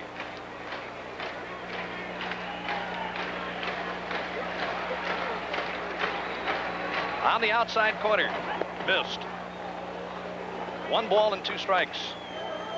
Mets beat the Giants, as we told you, 7-6 in game 1, though the Giants had 17 hits. The Phils on the way now, apparently, playing good ball, leading the Dodgers 1-0 in the 6th. St. Louis over Houston, 1-0. 2 balls, 2 strikes on Pinella as Ryan missed with a curveball. Yogi Berra. Lawrence Peter at first base. Ball 2, strike 2 on Pinella. Ryan's fastball drilled to right field, slicing foul. Got to remember, Bob, Ryan has twice gone 7 1/3 innings this year without allowing a hit. On April 21st, he did it against Oakland. That was broken up by Mitch Page. June 18th against Texas. That was broken up by Oscar Gamble. Well, he'd love to throw that 5th no-hitter. Well, that's the one thing that he really talks about. He would love to do it one more time for the 5th. Well, you called a game recently when the Yankees were in dire straits. When Sorensen, there are the strikeouts listed. When Larry Sorensen of the Brewers two-hitter them. 2 balls, 2 strikes. Fouled back again by Piniella. As Sorensen had the Yankees no hit for 7 innings plus before Chambliss reached him for a base hit. And then Bucky Dent. Those were the 2 hits. There's Pinella's career against Ryan, 6 for 37, 9 strikeouts, hitting at 162. Piniella leads off the Yankee 5th inning. There's Chris Chambliss. He's next. The 2-2 pitch. Low and outside. He missed. Full count now. I'll tell you, he didn't miss by much. This is the 6th time in the game that Ryan has run the count. 3 balls. He's 3-2 on Piniella. And the payoff pitch. And he missed. That's the 3rd walk given up by Ryan. Okay, up comes Chris Chambliss, whom you just saw on deck. He is the one member of the Yankees with a lifetime batting average of better than 300 against Nolan Ryan. Chris He naturally Chambliss. looks fastball, but as he noted to me in an earlier talk, he also has had good success against the curve. When Ryan gets in trouble at times, Howard, it is with the breaking ball. Once in a while, he has a tendency to hang breaking balls. He's into the fastball strike on Chambliss. Oh, did he blow that one in? You can hear him popping way up here. 1 strike to Chambliss. His first time out. Thrown out by the shortstop, Jim Anderson. Low and outside. 1 ball and 1 strike. You know, people might wonder, Howard, what a catcher's hand would look like after a night with Nolan Ryan. But his ball is really not that tough to handle. He throws kind of a light fastball, they call it. He doesn't have a heavy type ball to handle. Who did you catch like that? Cloninger had a Tony unbelievable sinker. Aikens, Anderson, relay, double play. Beautiful play by Aikens, the one-handed grab, and so one of the more difficult double plays to execute. Look at it again. Watch the reflexes of Aikens. Good wood on that. Yeah, you saw Aikens. Plenty of time to get Chambliss. Ball was hit like a bullet by Chambliss. Nice play by Aikens. 3-6-3. Here's Spencer. Spencer's first time up. Tapped to second.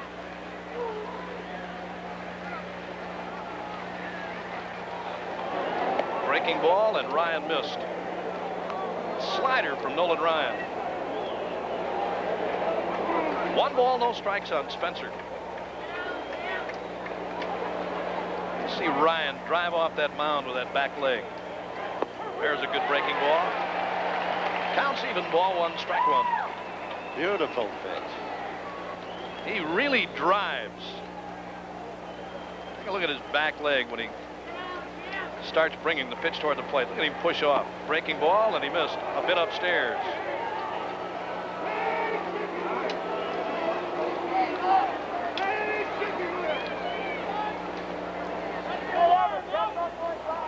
Two balls and a strike on Spencer. Piniella let it off with a walk, and the double play ball by Chambliss. In the air and playable. Carney Lansford, the third baseman, and that retires the side. So the Yankees fail to score in the 5th, and at the end of 4.5 innings, 2-0, California leads the Yankees. Leads it off here in the California 5th inning. He had a single and scored his last time up in the 3rd. The Angels hit the Yankees with 2 in the 3rd, all after 2 were out. 4 base hits. Ford, Baylor with singles, run-scoring single by Aikens, and a run-scoring single by Brian Downing. Tion's fastball is ripped foul for a strike on 1.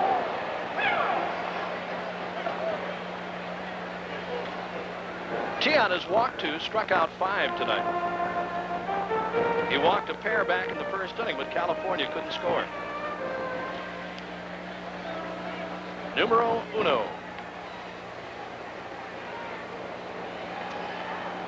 Curveball hit in the air, right side, chased by Chambliss. He's got room. Near the lower box seats, he's got it 1 down.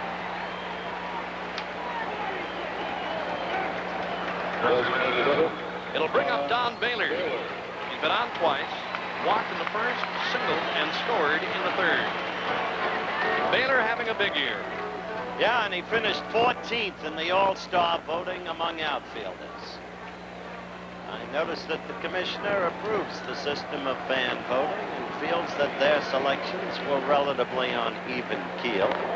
But I think that that kind of statistic would take issue with the commissioner. I don't know why the jollity in the Yankee club dugout ducking from the foul ball, but I see no reason for jollity, trailing 2-0. It was Tommy John. Tommy John has reason for jollity. 13 victories. 0-1 to Baylor. Curveball missed outside from Tia. I tell you, Baylor's always been one of my favorite players in the big league. I've really enjoyed watching him. He's a hard player, Howard. He's a tough guy. I've seen this guy drilled many times by pitches. He never says anything. Never says a word. Always goes to first base. But I'll tell you something. When he gets on the base pass, second baseman, shortstops on a double play, look out. Catchers. He's a hard, tough player. He doesn't like being a designated hitter. No, He'd like to play every day. He once requested that he be traded. Today he told me he withdraws the prior position. He likes being with the Angels in the present lofty estate for which he is substantially responsible. Gene Autry, cowboy out here with California. Love to win it for him. Now that's an interesting graphic. The way Tion has come on in the warm weather. 3-1 to Baylor. Good fastball by Tion. Reach back for a little extra. Full countdown. Well, I think very frankly, the prime reason Don Baylor doesn't play the outfield and hasn't played it, he doesn't have that good defensive arm. They take liberties with Don Baylor. Played him at first base. 3-2 pitch. In the air and out of play by Baylor. Still a full count. Runners really did take advantage of Don Baylor, but as Howard said, he's unhappy with a DH role with California. He'd like to play every day. He's having a big year, though. He's got to be happy. 3 balls, 2 strikes. 1 out. We're in the California 5th inning. And they lead 2-0. Baylor right next door. Look out, Howie. Well, talking about people who are unhappy with the DH role. Here's another. Reggie Jackson. These men have a lot of pride. Well, a lot of guys say, Howard, they just don't get involved in the game if they can't play defensively. So it really keys them up as far as going to the plate and hitting the next time. You don't get much of a chance to redeem yourself. Check swing, foul. That's one thing about being a DH. You know, if you mess up at the plate, you hit it in the double plays, you still got a chance to go in the outfield, infield play defensively, and come up with a play once in a while that kind of redeems you. Not only that, there's a kind of humiliation to being mess up at the plate, you hit it in the double plays, you still got a chance to go in the outfield, infield play defensively, and come up with a play once in a while that kind of redeems you. Not only that, there's a kind of humiliation to being publicly classified as an incomplete ball player. Wait a minute, Tom. 3-2 to Baylor. Outside, he missed, and not by much. That's walk number 3 given up by Louis Tion, the second time that he has walked Baylor. Here it is again. What's this? Close call. A little outside. It'll bring up Willie Aikens, who singled, driving in the Angels' first run back in the 3rd. He's 1 for 2 tonight. Aikens has had a big year for the Angels. Well, I'll tell you, he's really trimmed himself down. He's at 216 pounds now. Back in '75, he weighed 235. In high school, more than 250. A ball and no strikes. Aikens tonight appearing in his 68th game for California. Look at the stats on this guy, hitting at 280 tonight. 14 home runs and 58 runs batted in 68 games. Tion's throw late on Don Baylor. Let me tell you, this kid was a football player. South Carolina State, played in the same team as Donnie Shell, the great safety of the Steelers, who hits like a linebacker.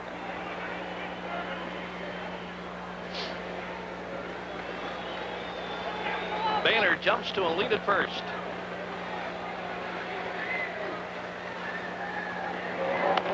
Back to the middle. Bucky Dent. Randolph and a relay in time. And that ends it for California here in the 5th inning. 6-4-3 style, the double play.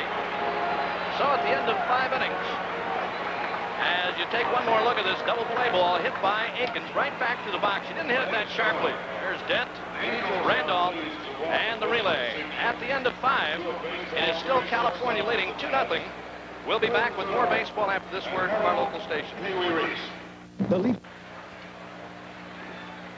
Well, that tells you how they feel here in Anaheim.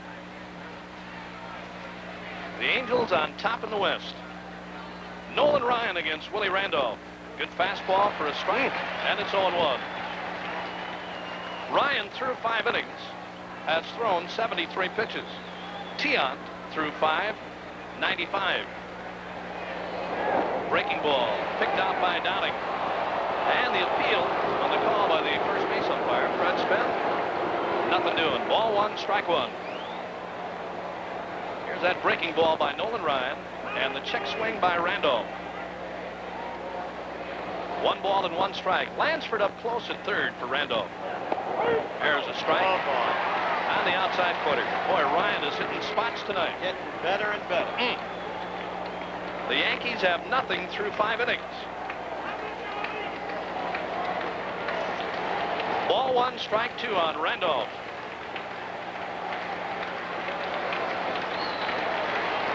There's the curveball, missed outside.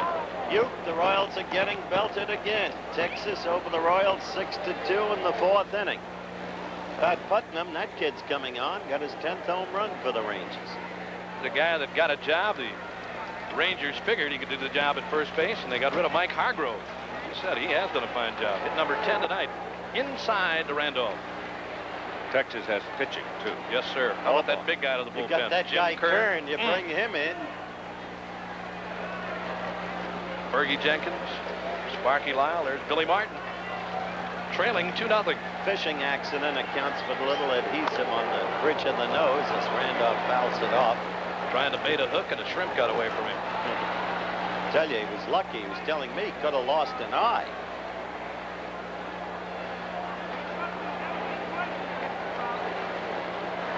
Two kids in the dugout, Roy White's kid, Greg Nettles' kid. Cute little scene. 3 balls, 2 strikes on Randolph. Here's Ryan's payoff pitch. And he walked him. So the Yankees have the leadoff hitter on. And the leadoff hitter on back in the 5th inning when Pinella walked. But Chambliss then hit into a 3-6-3 double play. Here's Bucky Dent. Well, it's Nolan's 4th walk. Still a tight ball game, 2-0.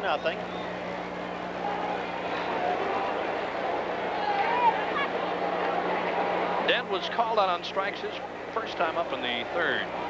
He was strikeout number 3 for Ryan. Don't want to overbuild any tension, but Yankees at bat in the 6th inning and still hitless. Miss low and outside. 1 ball, no strikes. Now let's see if the Yankees send Randolph here to try and get something going.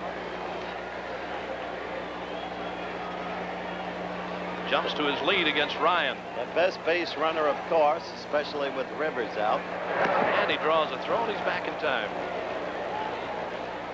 Although Mickey hasn't been stealing bases as of yore, too many injuries. Randolph has stolen 18. Counts even. Bucky trying to meet the ball and get behind the runner. Willie Randolph, the runner at first.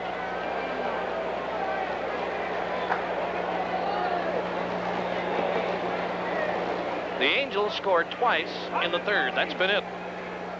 The Yankees have had nothing off Ryan. And a throw to first. And Randolph again back in time. But just barely. He almost had him going the wrong way. Willie put the tag on with a little authority, too. Notice this. 4 consecutive singles in the 3rd inning. Ford, Baylor, Akins, and Downing. In the air, short right field. Ford near the line. Easy play. He's got it. Well, you knew Bucky was trying to go to right, but he couldn't do it with any authority, and he couldn't advance the runner. One of those non-recorded statistics that are so critical in baseball. Murphy. How many? Here's Bobby Mercer. Mercer flying to right field in the first, struck out swinging in the third. He was number 4 for Ryan. There's Louis Tiant in the Yankee dugout. Tiant has pitched well, but he's trailing 2-0. He has matched Ryan in the strikeout department with 5 apiece. You saw that earlier graphic. The first 8 times out, high earned run average. The next 8 times out for Tiant in the 2s. Mercer, a good rip, fouled out of play. So what Louis is doing is keeping his team in the ball game every time he pitches among his recent starts. One of which included the 1-hitter last Sunday against Oakland. And that's what he's doing tonight. He's keeping his club in the ball game, but he can't get the help. Not against the likes of Nolan Ryan. 1 out, 1 strike. Throw to first, and again Randolph back.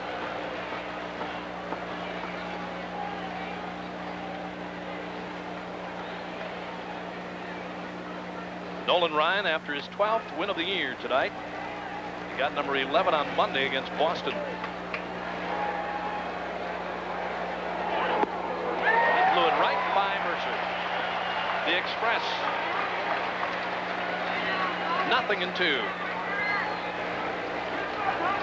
You know how hard a guy is throwing when hitters sit on fastballs and they consistently throw them by you.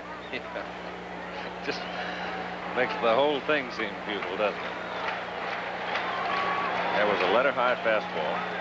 Mercer had a good swing, but he was just blown away by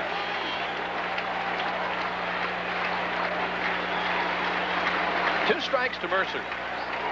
Curveball, tap foul. And it's still 0-2. You know, we talked about Ryan, too, being in a slump a bit earlier, Howard. He boy was hospitalized. The boy was struck by a car a while back and really went through some tough times. Nolan talked before the game about the cards and letters sent in by fans all over the country. Mercer in the air. Shortstop Anderson. Rudy's there. He makes the call and the catch to retire Bobby Mercer. That ball belongs to the infielder until the outfielder calls him off.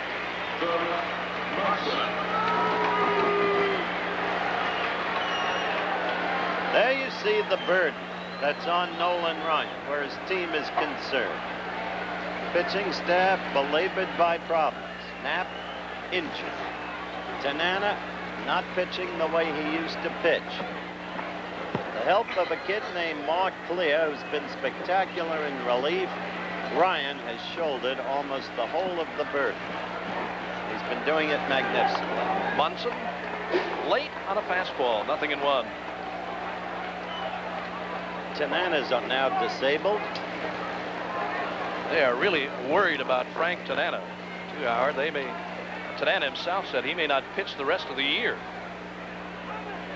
1 strike on Munson. Nolan Ryan.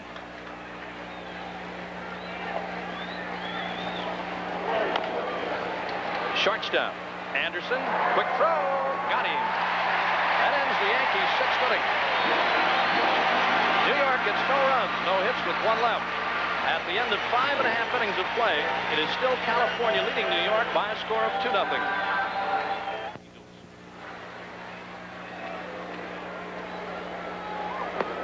Breaking ball from Tiant is high.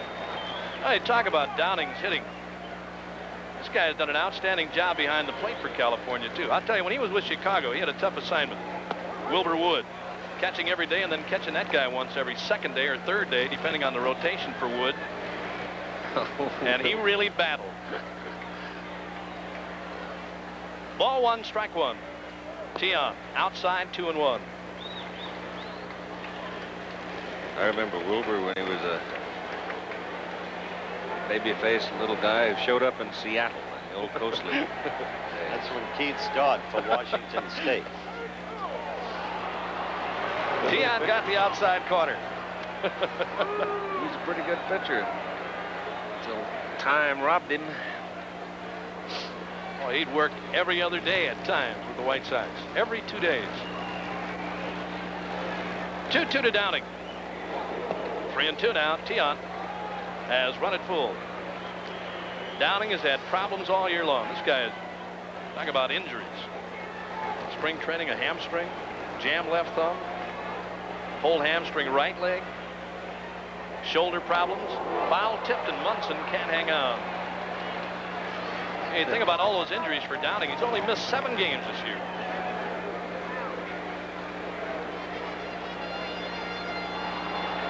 Three-two count on Downing. This program being brought to you as exclusive of ABC Sports.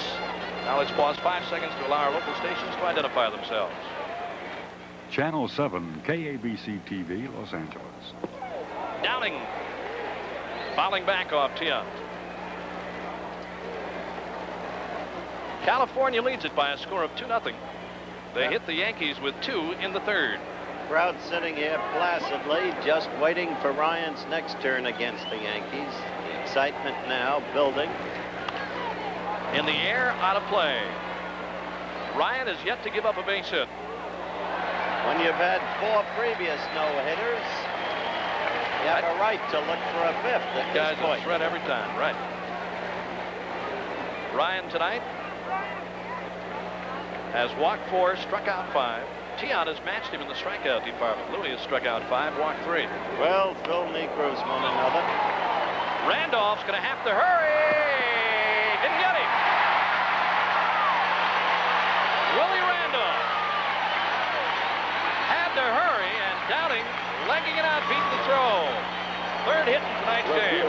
Another example of the speed that this young catcher has.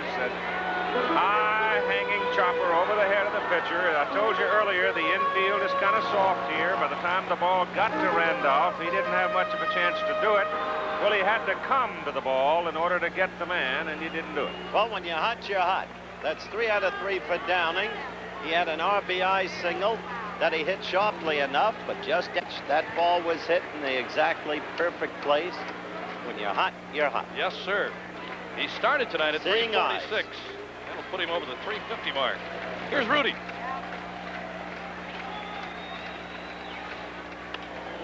In the air, behind first base, Willie Randolph makes the call. That takes care of Joe Rudy. Well, Rudy is nothing in 3 trips. He had struck out twice. Atlanta ripped the Bucks, Bobby. 13-4. Negro won his 12th. Bobby Horner had 2 home runs, 16 on the year. Well, what a year that guy's having. And Jeff Burrows had a grand slammer. How much would he have had if he'd have started early? Oh, wow. Somber Billy Martin.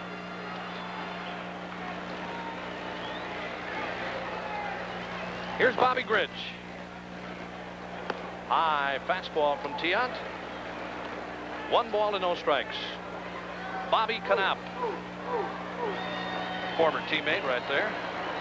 Acting manager tonight, Jim Fregosi, who used to play around second with him in the hospital for 3 to 4 days. Internal problem. Tests.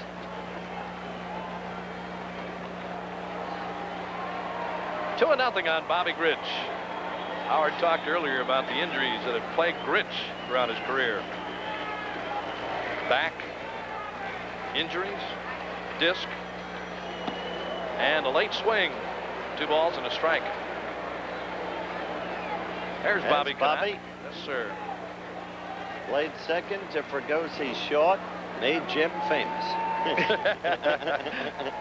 And leading tonight 2-0. He's a good fielder, Bobby. Started in the Braves organization. Runner at first is Brian Downing. Louis Tiant trailing 2-0.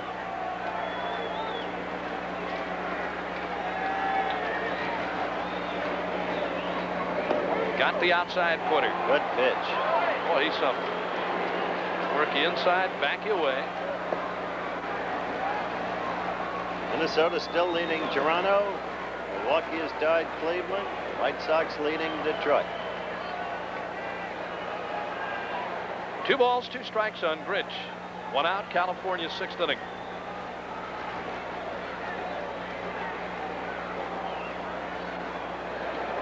High and outside. Full count again. Texas over the Royals. The other two games out here, later start. Remember, we started at 5 o'clock Pacific time. San Diego, winner over Montreal in game 1 of 2. Cincinnati leading Chicago. We just gave you the Atlanta final, but the Cincinnati game, rain delayed. 3-2 pitch, runner goes. Out of play by Bobby Grich, and we'll do it again. Downing off and running on the pitch. And Downing, as Keith said, has got good speed for a catcher. Downing's one of those guys that can take the extra base on you, first to third. Phillies leading the Dodgers. Giants leading the Mets in game number 2. St. Louis leading Houston 1-0, and Houston and Montreal suddenly beset by troubles. So much of the year, the relatively unexpected leaders of their respective divisions, and now pressures grow at midseason. 3-2 to Bobby Grich. And Brian Downing takes off. Grich hits one back up the middle. Base hit. Here's Downing going to go to third. Bobby Grich hit one right through the box. And the Angels have runners at the corner. Downing was off and moving. He went to third easily.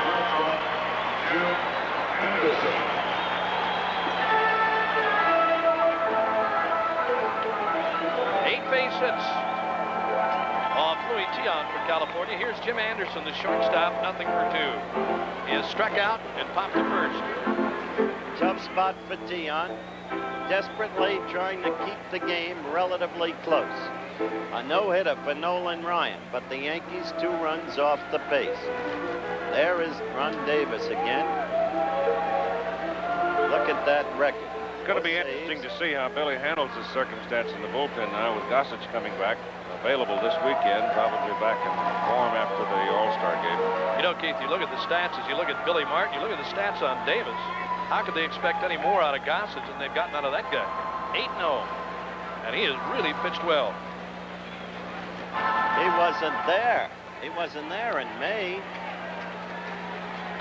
when the Yankees started falling way behind. Got his first couple of wins against Milwaukee. Yeah, he stopped them dead in Milwaukee. Here's Anderson. 1 out, runners at first and third. Tiant missed outside. Brian Downing at third. And at first base, Bobby Grich. This is where you gotta keep the game in hand, if you can. Yankee outfield plays Anderson to hit the ball toward right field. Nettles on the infield, well off the line at third. Tiant's 1-0 pitch. High fastball. Anderson chased it. Counts even. Ball 1, strike 1. You see all those gas trucks passing on the freeway out there? Empty.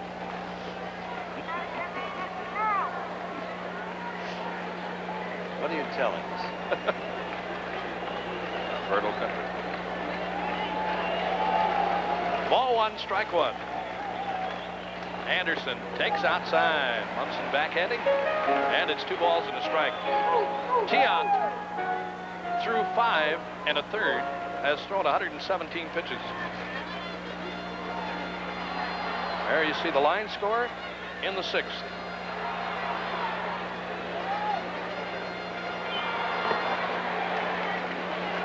Two balls and a strike to Anderson. Squeezes on, and he fouls it. Well, they had them both moving perfectly. I love that play. All Anderson has to do is get that ball down in fair territory. Downing scores, and Grich goes to second. They both broke perfectly, and especially Downing from third. Squeeze play, the hit and run, the cutoff, the steal of home. Those are the real niceties of baseball. There's the kid again. Oh, the count now, ball 2 and strike 2. Boy, Downing had a great break off third. Broke perfectly. Tiant, pitching from the stretch, saw him all the way. So he had to break perfectly. Anderson back on the screen, and it's still 2-2. Guy pitching from the windup, it's not so bad with that runner. I mean, he still has to get the good break off third. Otherwise, the pitcher either throws one behind you and knocks you down. There's Nolan Ryan. You know, gotta know what he's thinking. Hasn't given up anything through 6.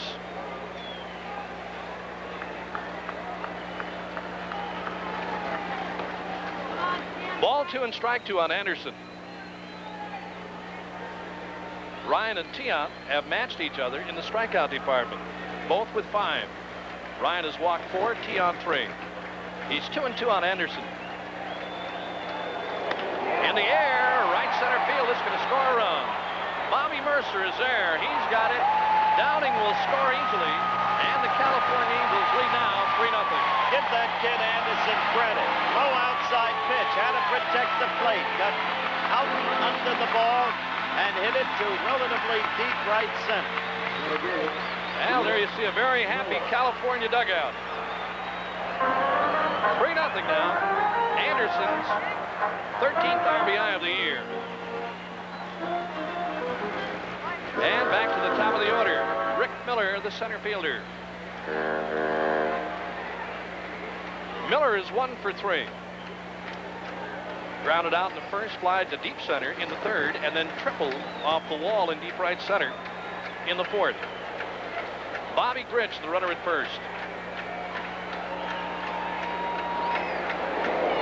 And Tiantson with a strike and a fastball.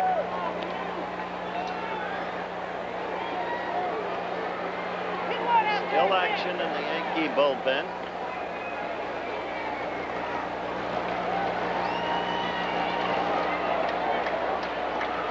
Oh, 1 pitch in the air, deep right center again, but Bobby Mercer is going to get there in time. He's got it, and that retires the side. But the Angels pick up 1 run here in the 6th inning on 2 hits.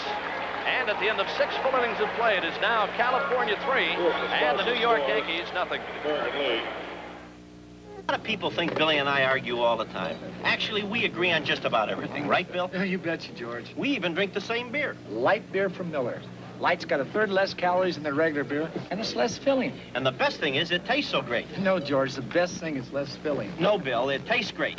Less filling, George. Billy, it tastes great. Less filling, George. Billy? Yeah, George. You're hired.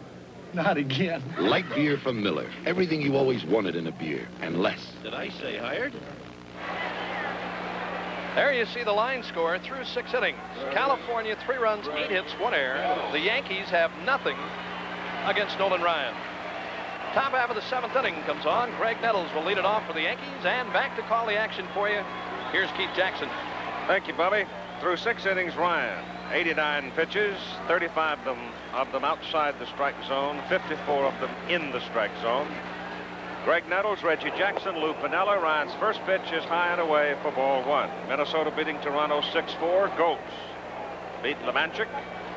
Cubbage a home run. Mike Marshall's 18th save in his 54th appearance. Nettles winds it up and misses. Swung right through it. Oh, I mean, he's fired in there. Eating up. 4 no-hitters in his history already. Breaking pitch is inside. Stadium is virtually full, just an occasional empty seat. Somebody who surrendered in the struggle against the traffic or other problems, or perhaps stayed home to watch, thanks to Buzzy Bavesi and the Angels lifting the blackout. That's a close pitch, but it's outside, 3-1. Ryan again grumbles a little. He's been close a lot tonight, and as we indicated earlier, doesn't really feel he's getting as many breaks on the close call as he might. Nettles pops it back upstairs out of play to run it full at 3-2. We did have interviews. Howard talked to a number of the players on both teams prior to the ball game tonight, but we've run into a little technical problem, and we've not been able to solve it as of this time, and unable to bring you those interviews as we worked our way through this game.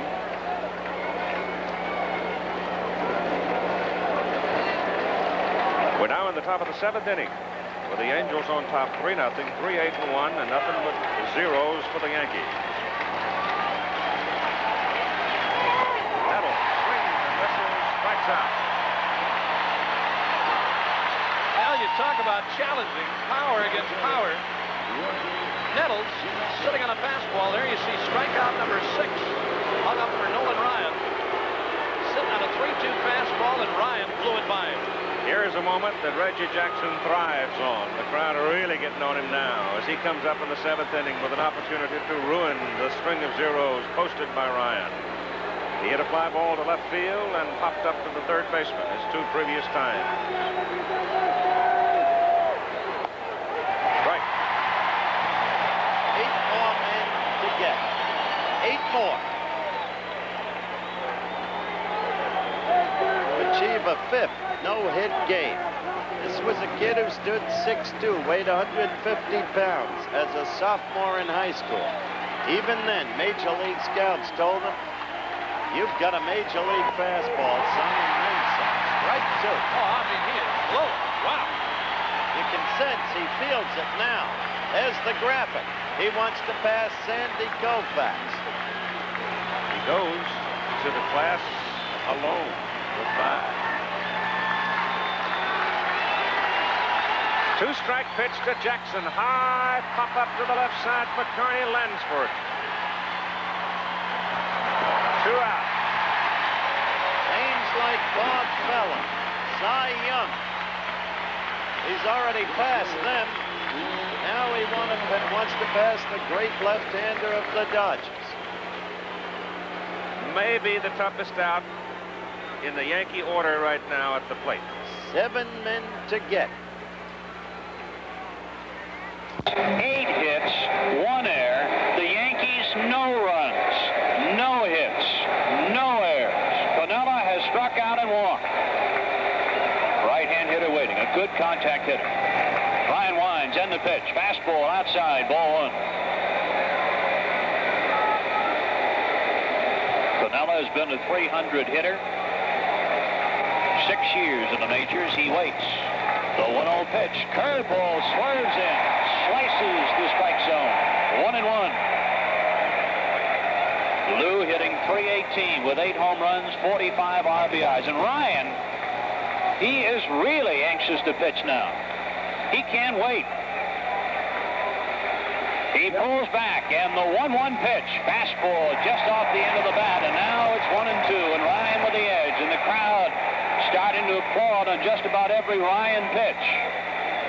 As he is working in the 7th inning with 2 outs, and he is yet to allow a hit.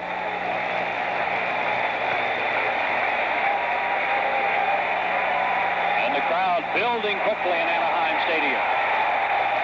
2 outs, 7th inning, no hits for the Yanks. Piniella at the plate. The 1-2 pitch from Ryan. Fastball just outside. And the count levels 2-2. And the crowd reacting before and after every pitch. Right on top of the rubber, looking in for the sign of Downing. Piniella waiting. Ryan nods yes. He winds. The 2-2 pitch, high and tight. And the count full, 3-2. Outfield shading Piniella to hit to the opposite field. Now, the men on the left side of the infield, Anderson and Lansford, possibly talking about where they should be positioned, especially Jimmy Anderson consulting with Lansford. The young man, the shortstop of the Angels. Who knows how critical that might become as Ryan working in the late stages of this game. Nolan on the mound, Piniella taking his time, getting established at home plate. 3 balls and 2 strikes. Ryan winds, and the 3-2 pitch, he struck him out! A standing ovation for Nolan Ryan. He has not allowed a Yankee hit for 7 innings. At the end of 6 1/2, it's the Angels 3, the Yankees nothing. And so in the middle of the 7th inning with a crowd on its feet cheering Ryan, it's California 3, New York nothing. There's the line score on this special Friday edition of Monday Night Baseball here on ABC. You may be watching some baseball history as New York has strung zeros all the way across the board and facing Nolan Ryan. We go to the bottom of the 7th inning for Carney Lansford, Dan Ford, and Don Baylor. Ryan needs 6 outs to become the first man with 5 no-hitters in his career, and Lansford bangs it away, and all of it happening on Friday the 13th. That's why we call it a special edition. We contemplated this very possibility. I thought he was going to do it last Monday, and we weren't here. Sharply up the middle for Lansford. First hit of the night for him, and number 9 in the game for the Angels. Davis and Cott have been in the Yankee pen. Apparently the phone's ringing out there again. Immediately they go to work.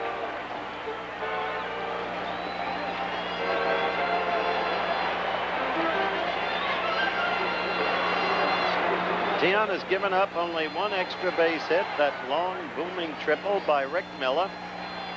All the rest have been singles, most of the ground ball variety. So although he's given up 9 hits, he's held together. But against Nolan Ryan, nubbers and nibblers. Dan Ford stands in with Lansford off first.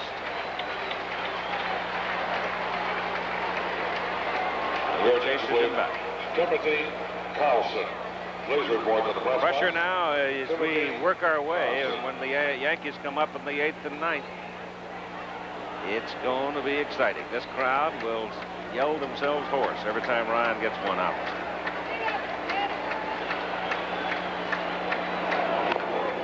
It's a slow roller at third. Infield is soft. Reynolds has no chance.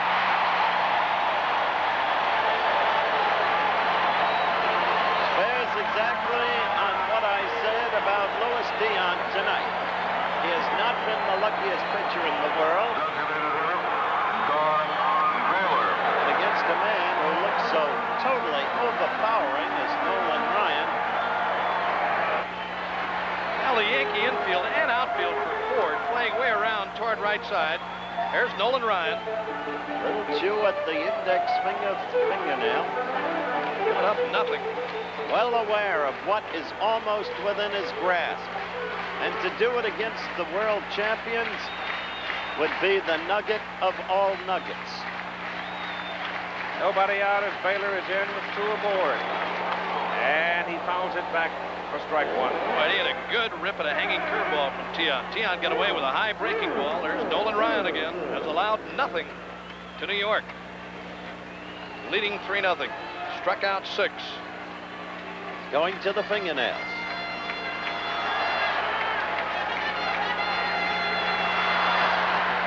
So 6 strikeouts, 7 strikeouts for Ryan. Lansford off second. Ford at first. And it's 1-1. Billy Martin. Art Fowler, his pitching coach. Well aware, too, of what's happened. Billy Ever, the manager, wanting to contain the score. And working in the bullpen. Outside and high. 2-1 to Baylor. Gossage is now up in the pen for New York, along with Cott.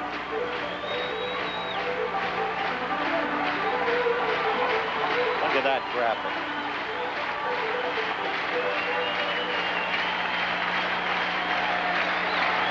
Two-1 to Baylor.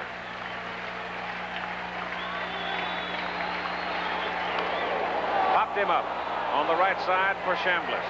Now it's Munson. And Thurman calls it. Baylor fouls out to the catcher for the first out. Well, you saw Tian right alongside Munson and Chambliss, calling Munson all the way, holding Chambliss off as Thurman made the catch. Yeah, made a good pitch that time on Baylor. Got inside with a fastball, and there's Billy Martin out to the mound to talk with Tian. 1 out here in the 7th inning. Left-hander scheduled to come to the plate. As I said, Martin, no quitting him. Cotton Gossage, they bring in the left-hander. No, staying with him. Well, if the Yankees could get a little long ball going, 3-0, they're still in the hunt with 2 innings to go. Exactly what's in Martin's mind. Hasn't been Tian. He's pitched a good ball game tonight, right. Trailing 3-0. Yankees haven't got a base hit off Ryan. Nothing. Here's Willie Aikens.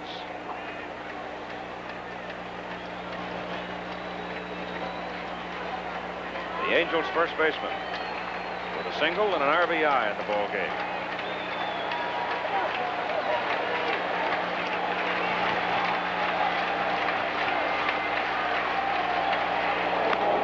High to the right side, way in the air for Reggie Jackson in right field. Lansford breaks at second, goes to third. 2 out.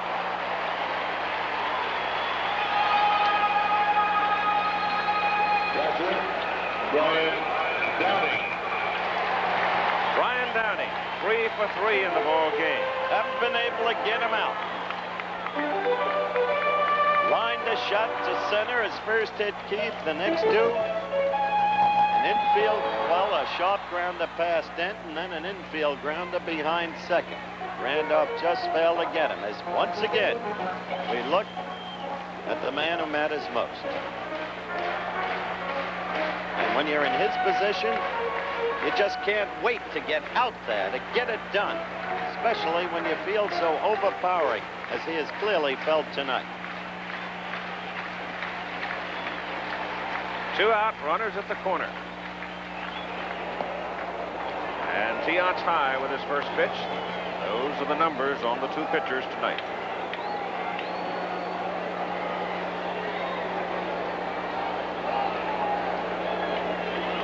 Normally, you would look at those pitches, Keith, you would think it would be reversed. 135 for Ryan, 104 for Tiant. Ball 2.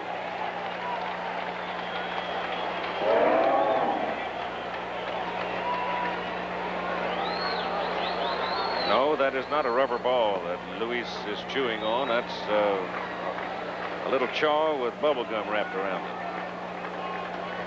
Have you tried it? Yes. Pretty good. Little bateau on a good and fast running creek with a few bass in it, a few trout in it. Dandy. Blow bubbles and smoke. 3 balls and no strikes now to Downing.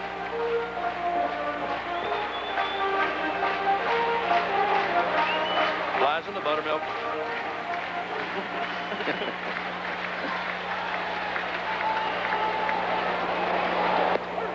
Has a strike. It's 3-1 now. 3-0 California. The story is Ryan chewing on a towel, waiting to go back to the top of the 8th inning.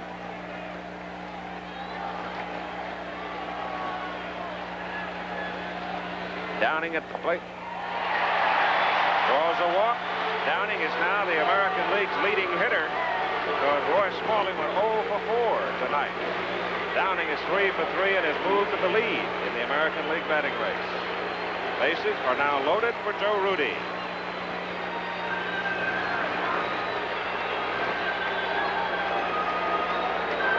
Story on Rudy. A couple of swinging strikeouts. Pop up to the second baseman. Pictorially, our director, Chet Forty, has been registering the moods of Nolan Ryan as he sits in the dugout during this bottom half of the 7th inning. First, the fingernail biting. More recently, as you saw, the towel wiping and the cap wiping. Tiant is high and away to Rudy for ball 1. There is that almost unbearable eagerness to get out there, to do it, to finish it off. There has been no particular display of gamesmanship on the part of the Yankees as yet either. It's stalling a little bit, hitter stepping out, stepping in, fiddling around. Hasn't been that. We might see more of it over the next couple of innings. That's on the corner for a strike.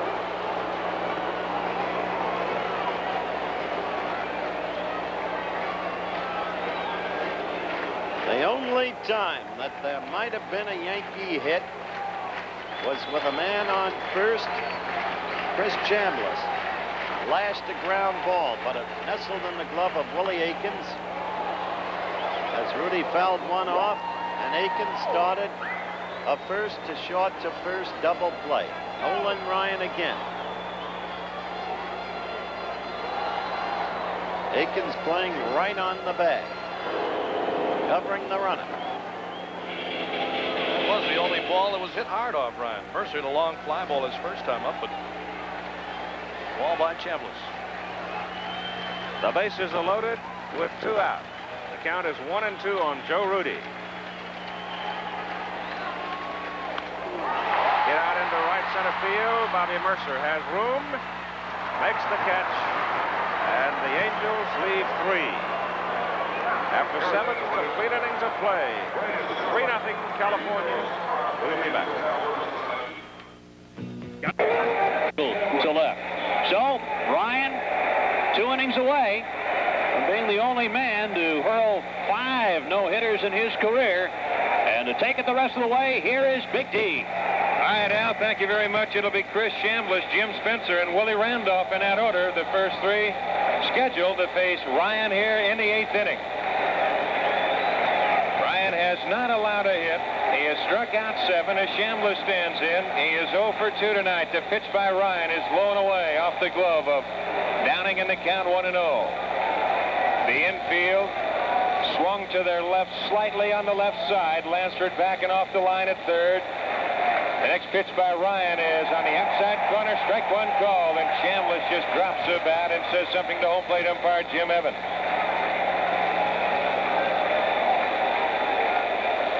Ryan comes right back in the 1-1 pitch. Strike 2 called outside corner. 1 ball, 2 strikes the count. The Angels 3 and the Yankees nothing. But the story as of now has to be Ryan. Nolan rocks into motion. Turns. Here's the 1-2 pitch outside in the count 2-2. Fans at the Big A trying to do some umpiring with their heart. 2-2 the count. On deck, Jim Spencer. Ryan peering in for the sign. He rocks into motion. 2-2 pitch. Drive up the alley left center field. Miller off with a crack at the bat. He's there. Pounds the glove. Makes the catch.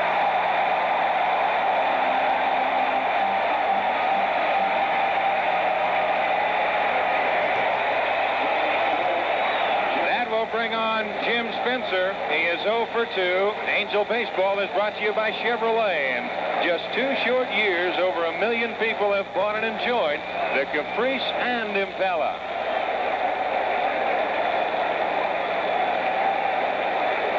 Spencer, left-hand hitter, the designated hitter for manager Billy Martin, as Ryan delivers the first pitch, is foul left side, out of play. 0-1 the count. Sellout crowd here at Anaheim Stadium tonight, and they could be watching history in the making. 43,250 here at the Big A. Ryan with a new ball, getting the sign from Downing. He rocks into motion. The 1-strike pitch, high and away, and the count 1-1.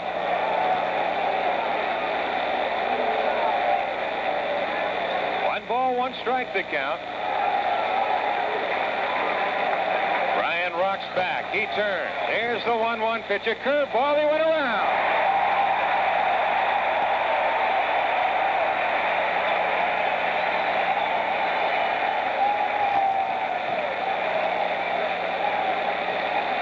There the count 1-2 to Spencer. Ryan threw a curveball down at the knees, and Spencer could not hold up.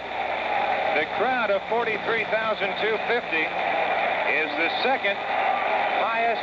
We'll check that. Ryan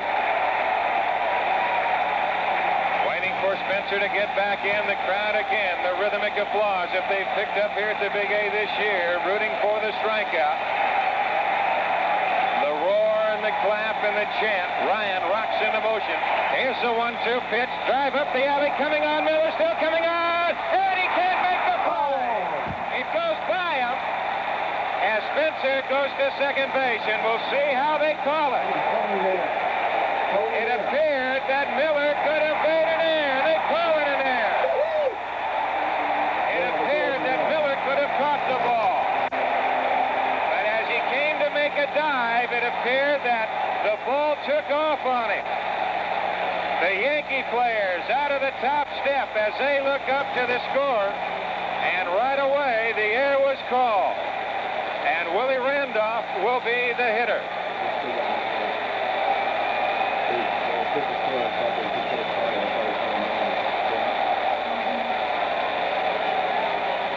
The ball seemed to carry more to Miller as Randolph stands in. The first pitch is strike, and the count is 0-1.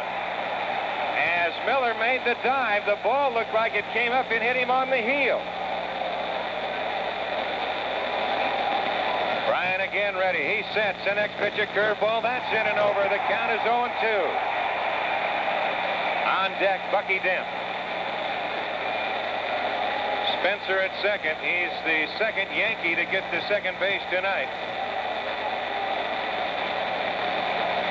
Bryant's two-strike pitch fouled, and that got a piece of Downing, staggered him.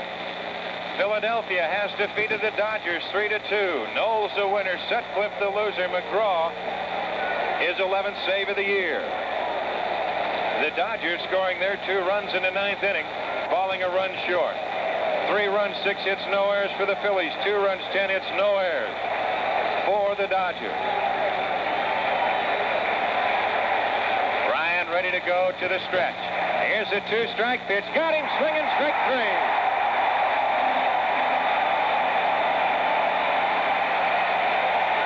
Now Randolph strikes out, and that brings on Bucky Dent.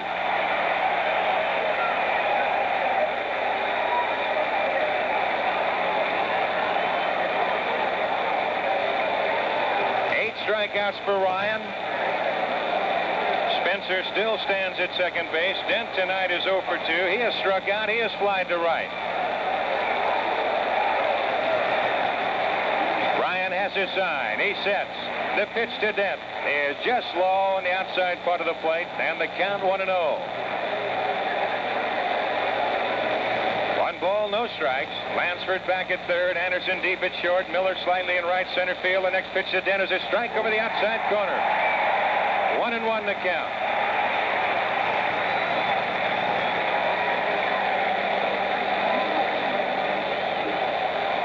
Gritch a step or so to his left.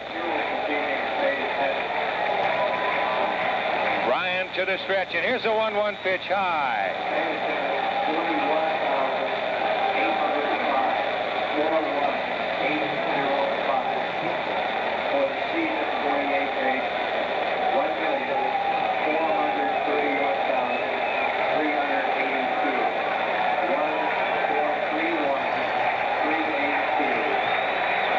Next pitch to Dent, a check swing, and they call it a ball, and the count goes to 3-1. We get a correction on the attendance tonight. It's 41,805.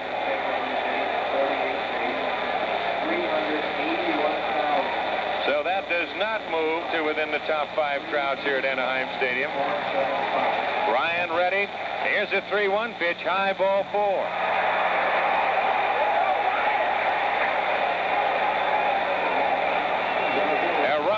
Fifth walk of the night. Cap off. He comes down the mound.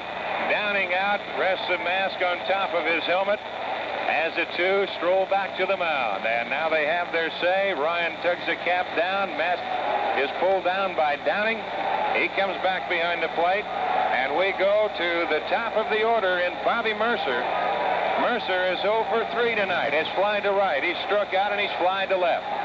And now, all of a sudden, the Yankees, without a hit tonight, have put the tying run at home plate in the name of Bobby Mercer. Spencer at second base.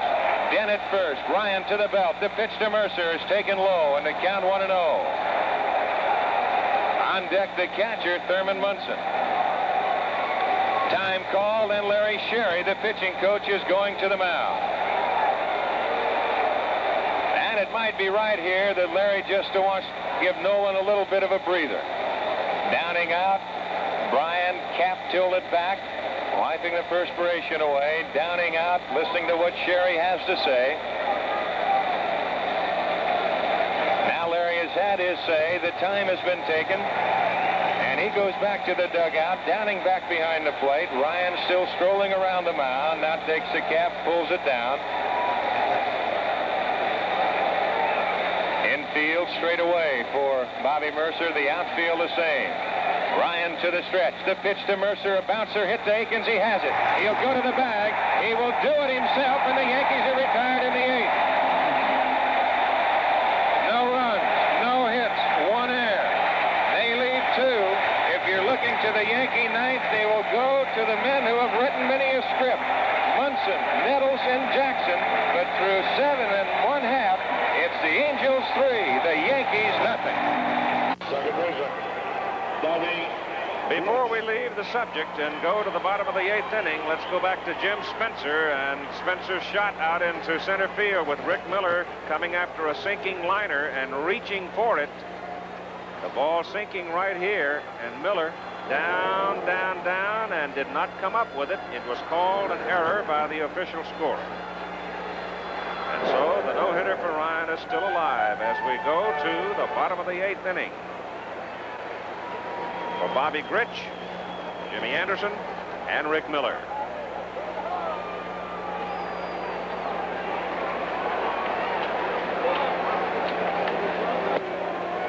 The pitch from Luis Tiant. Is ball 1 outside. Well, the Cardinals with Silvio Martinez shut out Houston 1-0. Houston's 7th straight loss. Third baseman Nettles has it and throws out Bobby Grich, running gingerly with a sore hamstring. Shortstop, Jim Anderson. Jimmy Anderson has knocked in a run. He's 0 for 2.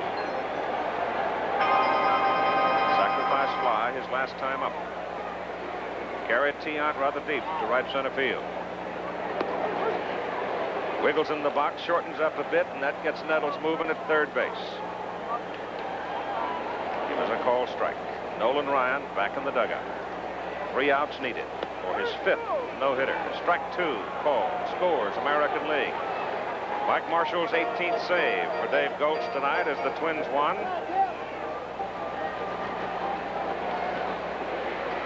The 2-strike pitch to Anderson. Punch to the right side. Drifting foul. Reggie will throw it out.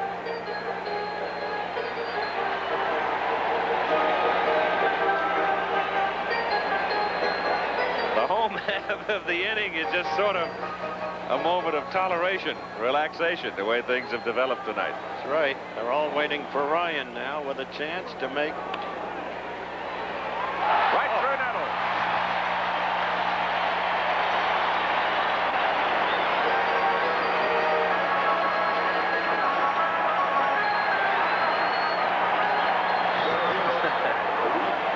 Error. National League scores. Montreal in that second game struggling. And Chicago has jumped on Cincinnati. The Cubs are playing very well. Look at the Mets. And the Dodgers, Phillies beat them 3-2. Phillies are going to be right there in September, I think. And Houston losing again, of course. Mentioned that. Dickie Knowles got the win tonight, beat Sutcliffe, and McGraw got his 11th save for Philadelphia. Ball 1 to Rick Miller.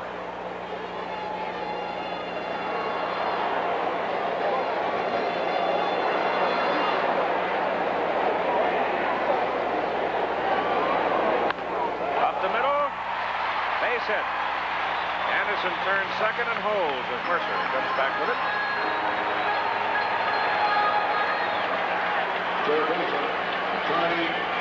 Yankee bullpen is busy again. Lansford, the batter. Davis is up throwing this time. Ron Davis. And only he. Billy Martin on his way to the mound. Time call. And so we will have to wait a little longer to see whether or not Nolan Ryan takes another step in baseball history. Luis Tiant, who has thrown 148 pitches. Billy Martin has gone to the mound. He will stay there until Jim Evans comes out and says, let's get on with it. Billy has shown at this point no inclination to take Luis back with him, and he won't.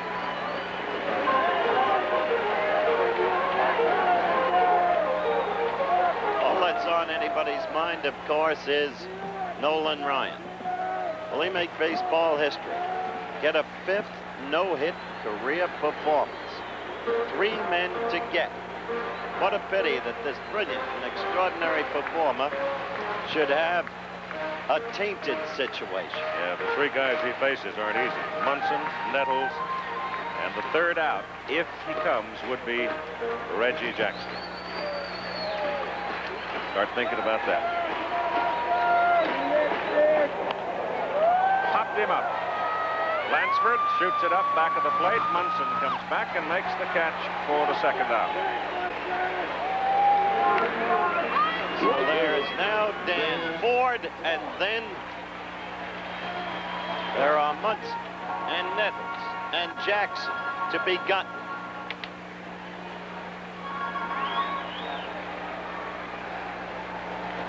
It no longer is in the mind, I think, of most people here. All 41,805 and a few freeloaders like us as to whether or not the Angels win the game.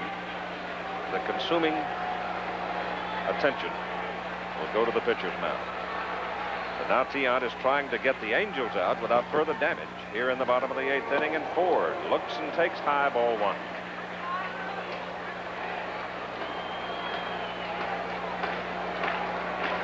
Picture of Nolan Ryan.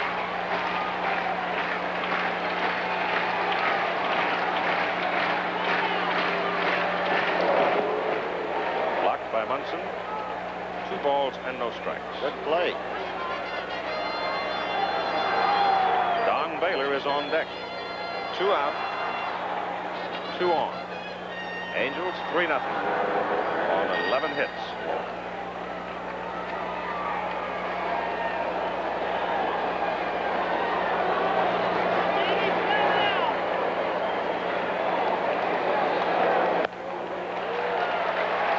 Head high.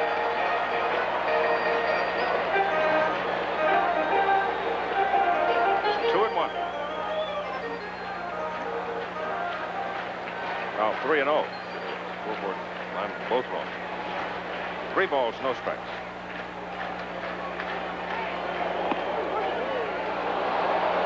Got just enough of the inside corner at the letters to make it 3-1.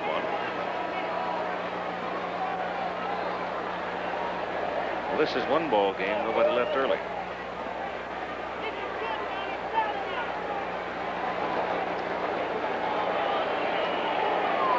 In the twilight on July 13th. Ford swings hard, misses 3-2.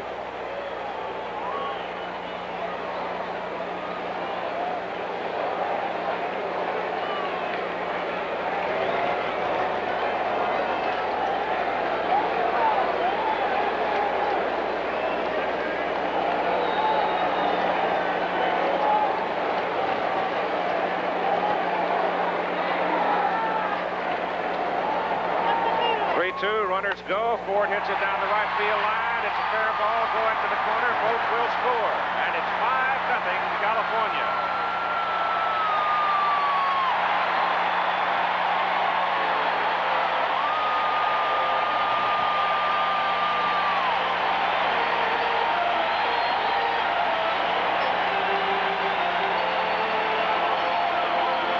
So Martin comes out. Tiant will lead. No suspense left in the game in terms of who will win or lose, but tremendous suspense in terms of whether or not Nolan Ryan will get his 5th no-hit career victory. We'll be right back. T-shirt night, a reminder, that is the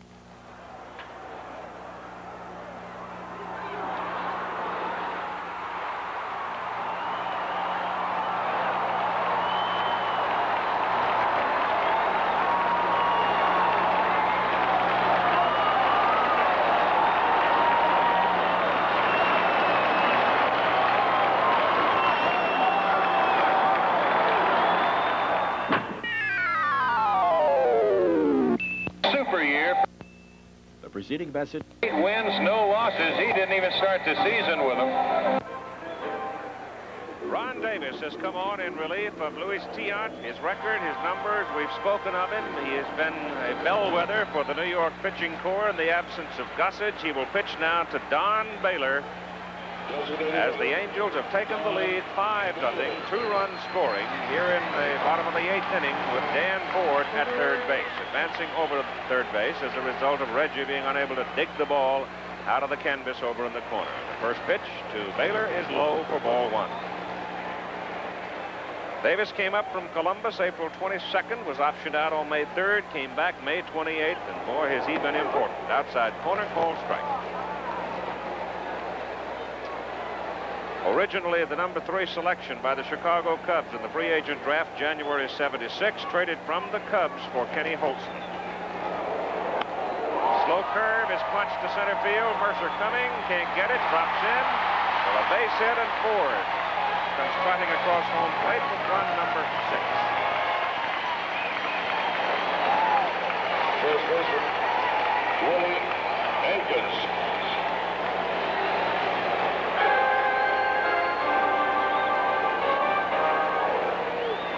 With Baylor at first base, 2 out, 3 runs in. Willie Aikens comes to the plate. Ryan is simmering in the dugout.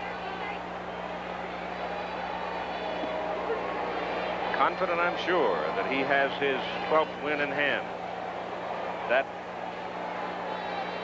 to coin an old time-worn phrase, ain't the point. There's another base hit up the middle as Aikens drills it. And so young Ron Davis is greeted by back-to-back singles for the California Angels, and Brian Downing now, who is the American League's leading hitter, will be coming to the plate, and there is the man of the hour. California Angels giving the nation a good evidence tonight of why they're presently in first place in the American League West. This club can hit. And when Ryan's in there and that kid Mark Clear, they're equipped to go against anybody. And remember, they've been staying up there despite the absence of baseball's greatest hitter, Carew, who'll be back within a week. Downing looks at a breaking pitch for a called strike. This is an impressive baseball team.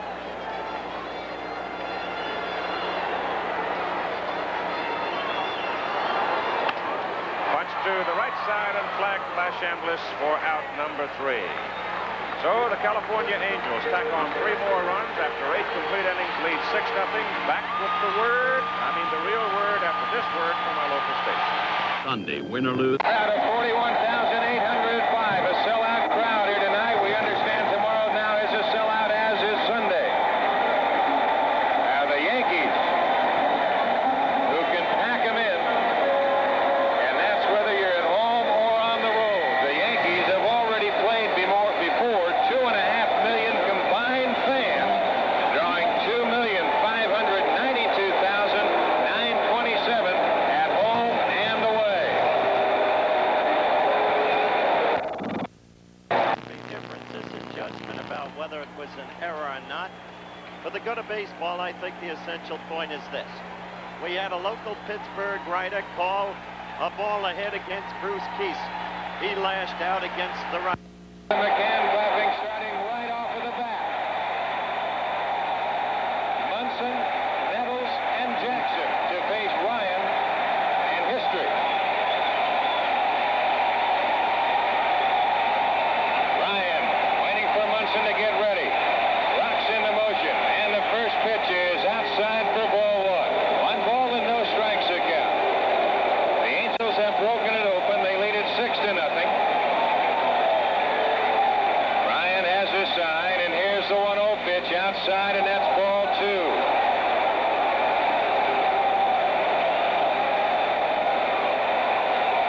2 balls and no strikes a count. Here's the 2-0 pitch to Munson. A bouncer hits Anderson. He charges. He boots the ball. He throws, and they don't get it. That will be an error.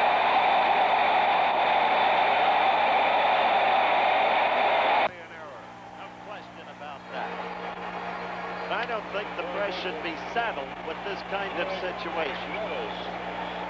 Anderson a little indecisive as to how to play it, to back up on it or come in and short hop it. He came in and tried to short hop it, and he had no chance on Munson.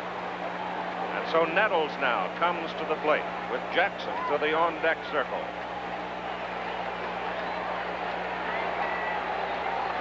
Ryan needs 3 outs.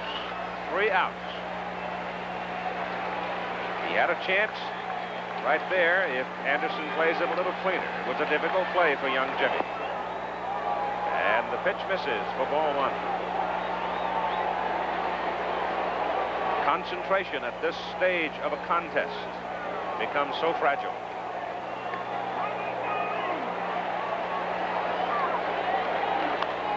Popped up, foul, back out of play. It's 1-1 to Nettles.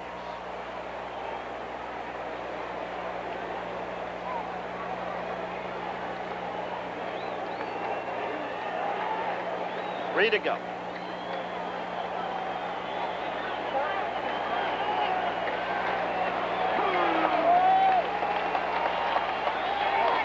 Foul back here, and it's 1-2.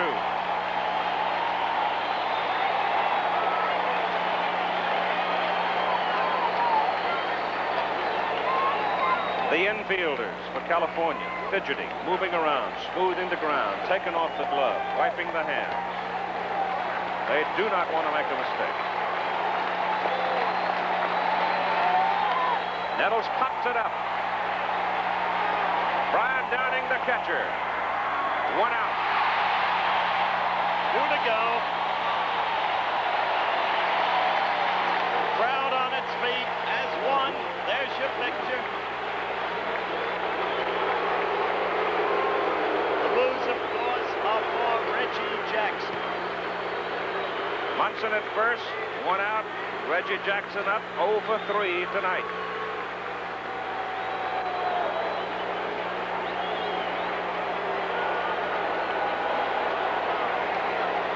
Away from baseball history.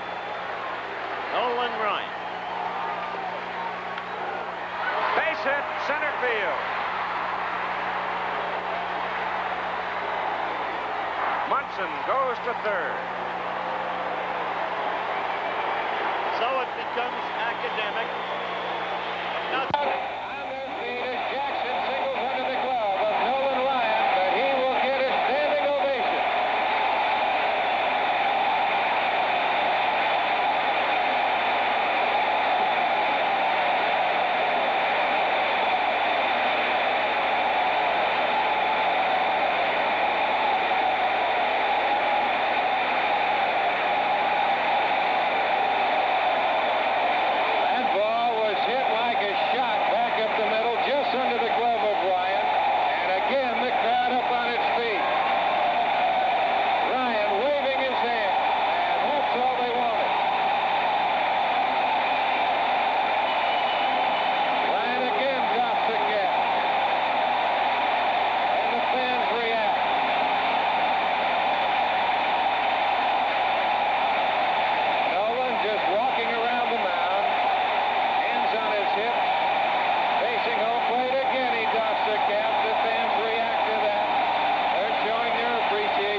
But it was a beautiful scene you just witnessed as this crowd paid tribute to Nolan Ryan. And they have been coming by the thousands paying tribute. But there's the man that spoiled it. Reggie hit it solid right up the middle.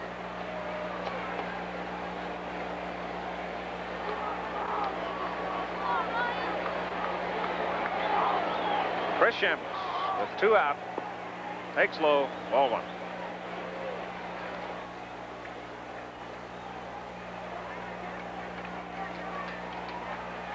Ryan will be 12-6 on the season and headed for the All-Star game. Ball is punch foul on the left side, out of play.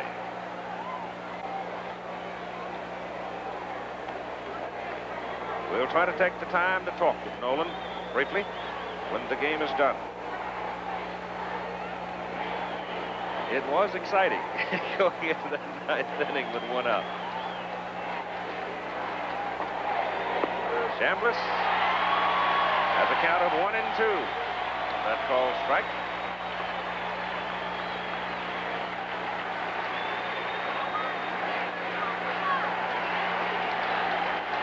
Nolan Ryan right now with opportunity if he gets Chris. Pitch is low. He will have his 7th one-hitter in his career.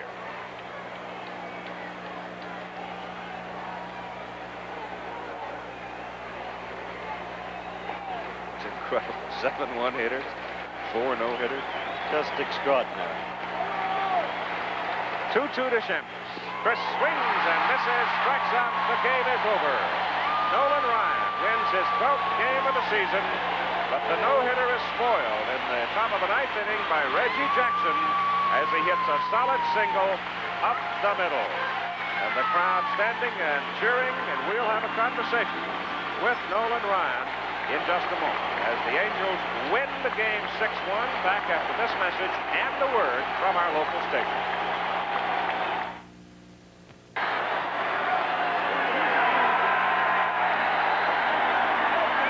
Nolan Ryan, I know you got to be terribly disappointed, Nolan, losing the no-hitter in the 9th inning, but another outstanding effort here. The base hit by Reggie Jackson stopped it 2 outs away from number 5. Well, thank you, Bob. It was ball back up the middle that I had a play on, and I just missed the ball. I wasn't ready for him hitting the ball back up the middle, and it was a double play ball if I catch the ball, so I had the opportunity to throw it, and I didn't. What about the ball that Spencer hit that eluded Miller in center field? Well, as far as whether that was a hit or not, I don't know. I'm not in a position to tell whether he got his glove on the ball cleanly or not. It was an awful tough play. I know that the play itself and the reaction from the fans and the Yankee dugout, it broke my concentration. And after that, I really wasn't able to regain it like I had it earlier in the game. And so that was a big play for us. I made a pitch on Spencer that I'd previously had planned to go away with him. And Brian and I decided we were ahead of him in the count that we'd come in on him and try to get him to chase a bad pitch. We got the ball up, but we didn't get in the spot we wanted, and he hit the ball back in the middle. The game on Monday night, Nolan, when you shut out the Boston Red Sox, he threw 140 pitches. I was wondering how that affected you tonight. Well, I felt good up until after the play in the 8th, and then I felt a little drained. I don't know if it was psychological or physical, but I didn't feel as sharp after that play, and I didn't have that kind of stuff in the 9th inning. I was hoping I'd be able to spot the ball and maybe get a double play ball out of Reggie, and he gave it to us, but I didn't make the play. Well, a great effort, Nolan. Thanks again. It was a super job tonight. Number 12 for Nolan Ryan. Now let's go back upstairs to Keith Jackson. All right, gentlemen, thank you very much. Nolan Ryan now 12-6. Tiant the loser. He's now 6-4. The final score: California 6, the New York Yankees 1. Join us tomorrow for a full day of sports action. Forest Hills men's. KTLA.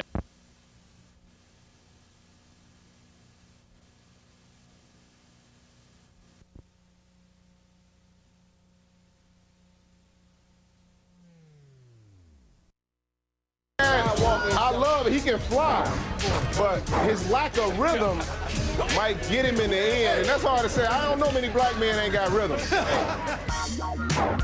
50 easy for jumping jack. It's easy for him. Let's go. RBK in the house. Let's go. Gatorade first.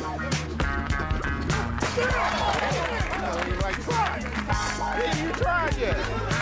Hey, when you gonna start trying? Oh, he said for what? Look at the replay. This kid jumping jack is, man, this is what you call electricity. Take a look at the bar view. Ooh, kind of close, but it don't matter. Hey, Scott Walker, you gotta step up to the plate now. These people came to see you. We got Scott Walker 50 inches. The Gatorade Vert competition 50 inches. Let's go, Scott Walker. Hey, Spud. Watch where he jump on, Spud.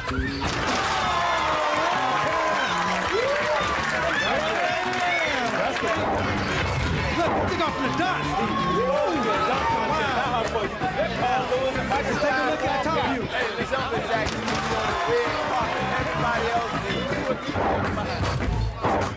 The bar keeps going higher and higher. Hey, who's got the sickest up in New York City? We'll see. We'll be back with more Gatorade Vert. Tonight at 8, see what unfolds as the World Series of Poker main event continues from Las Vegas. Woo! Then at 10, it's the season finale of Bound for Glory. On ESPN2 tonight at 7:30, Southern Miss battles Conference USA rival Marshall. At 10:30, NBA Nation brings you highlights from around the league. It's all on tonight. And for all the latest all the time, turn to ESPN News. I told her I was a general, and she believed it. You're so full of it, Paige.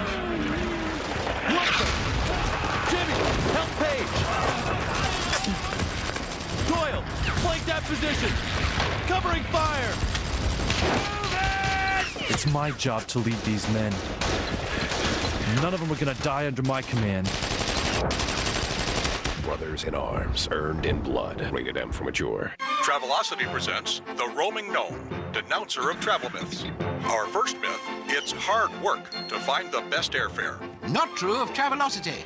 Just search once, and if there's a lower fare at a different airport or on a different day, they'll show you. Myth number 2, American appliances don't work in Europe. Oh, grow up. Ah! Am I going to die? More ways to find the lowest fare. Book with Travelocity, and you'll never roam alone. Yeah, I've got Vonage. It's great.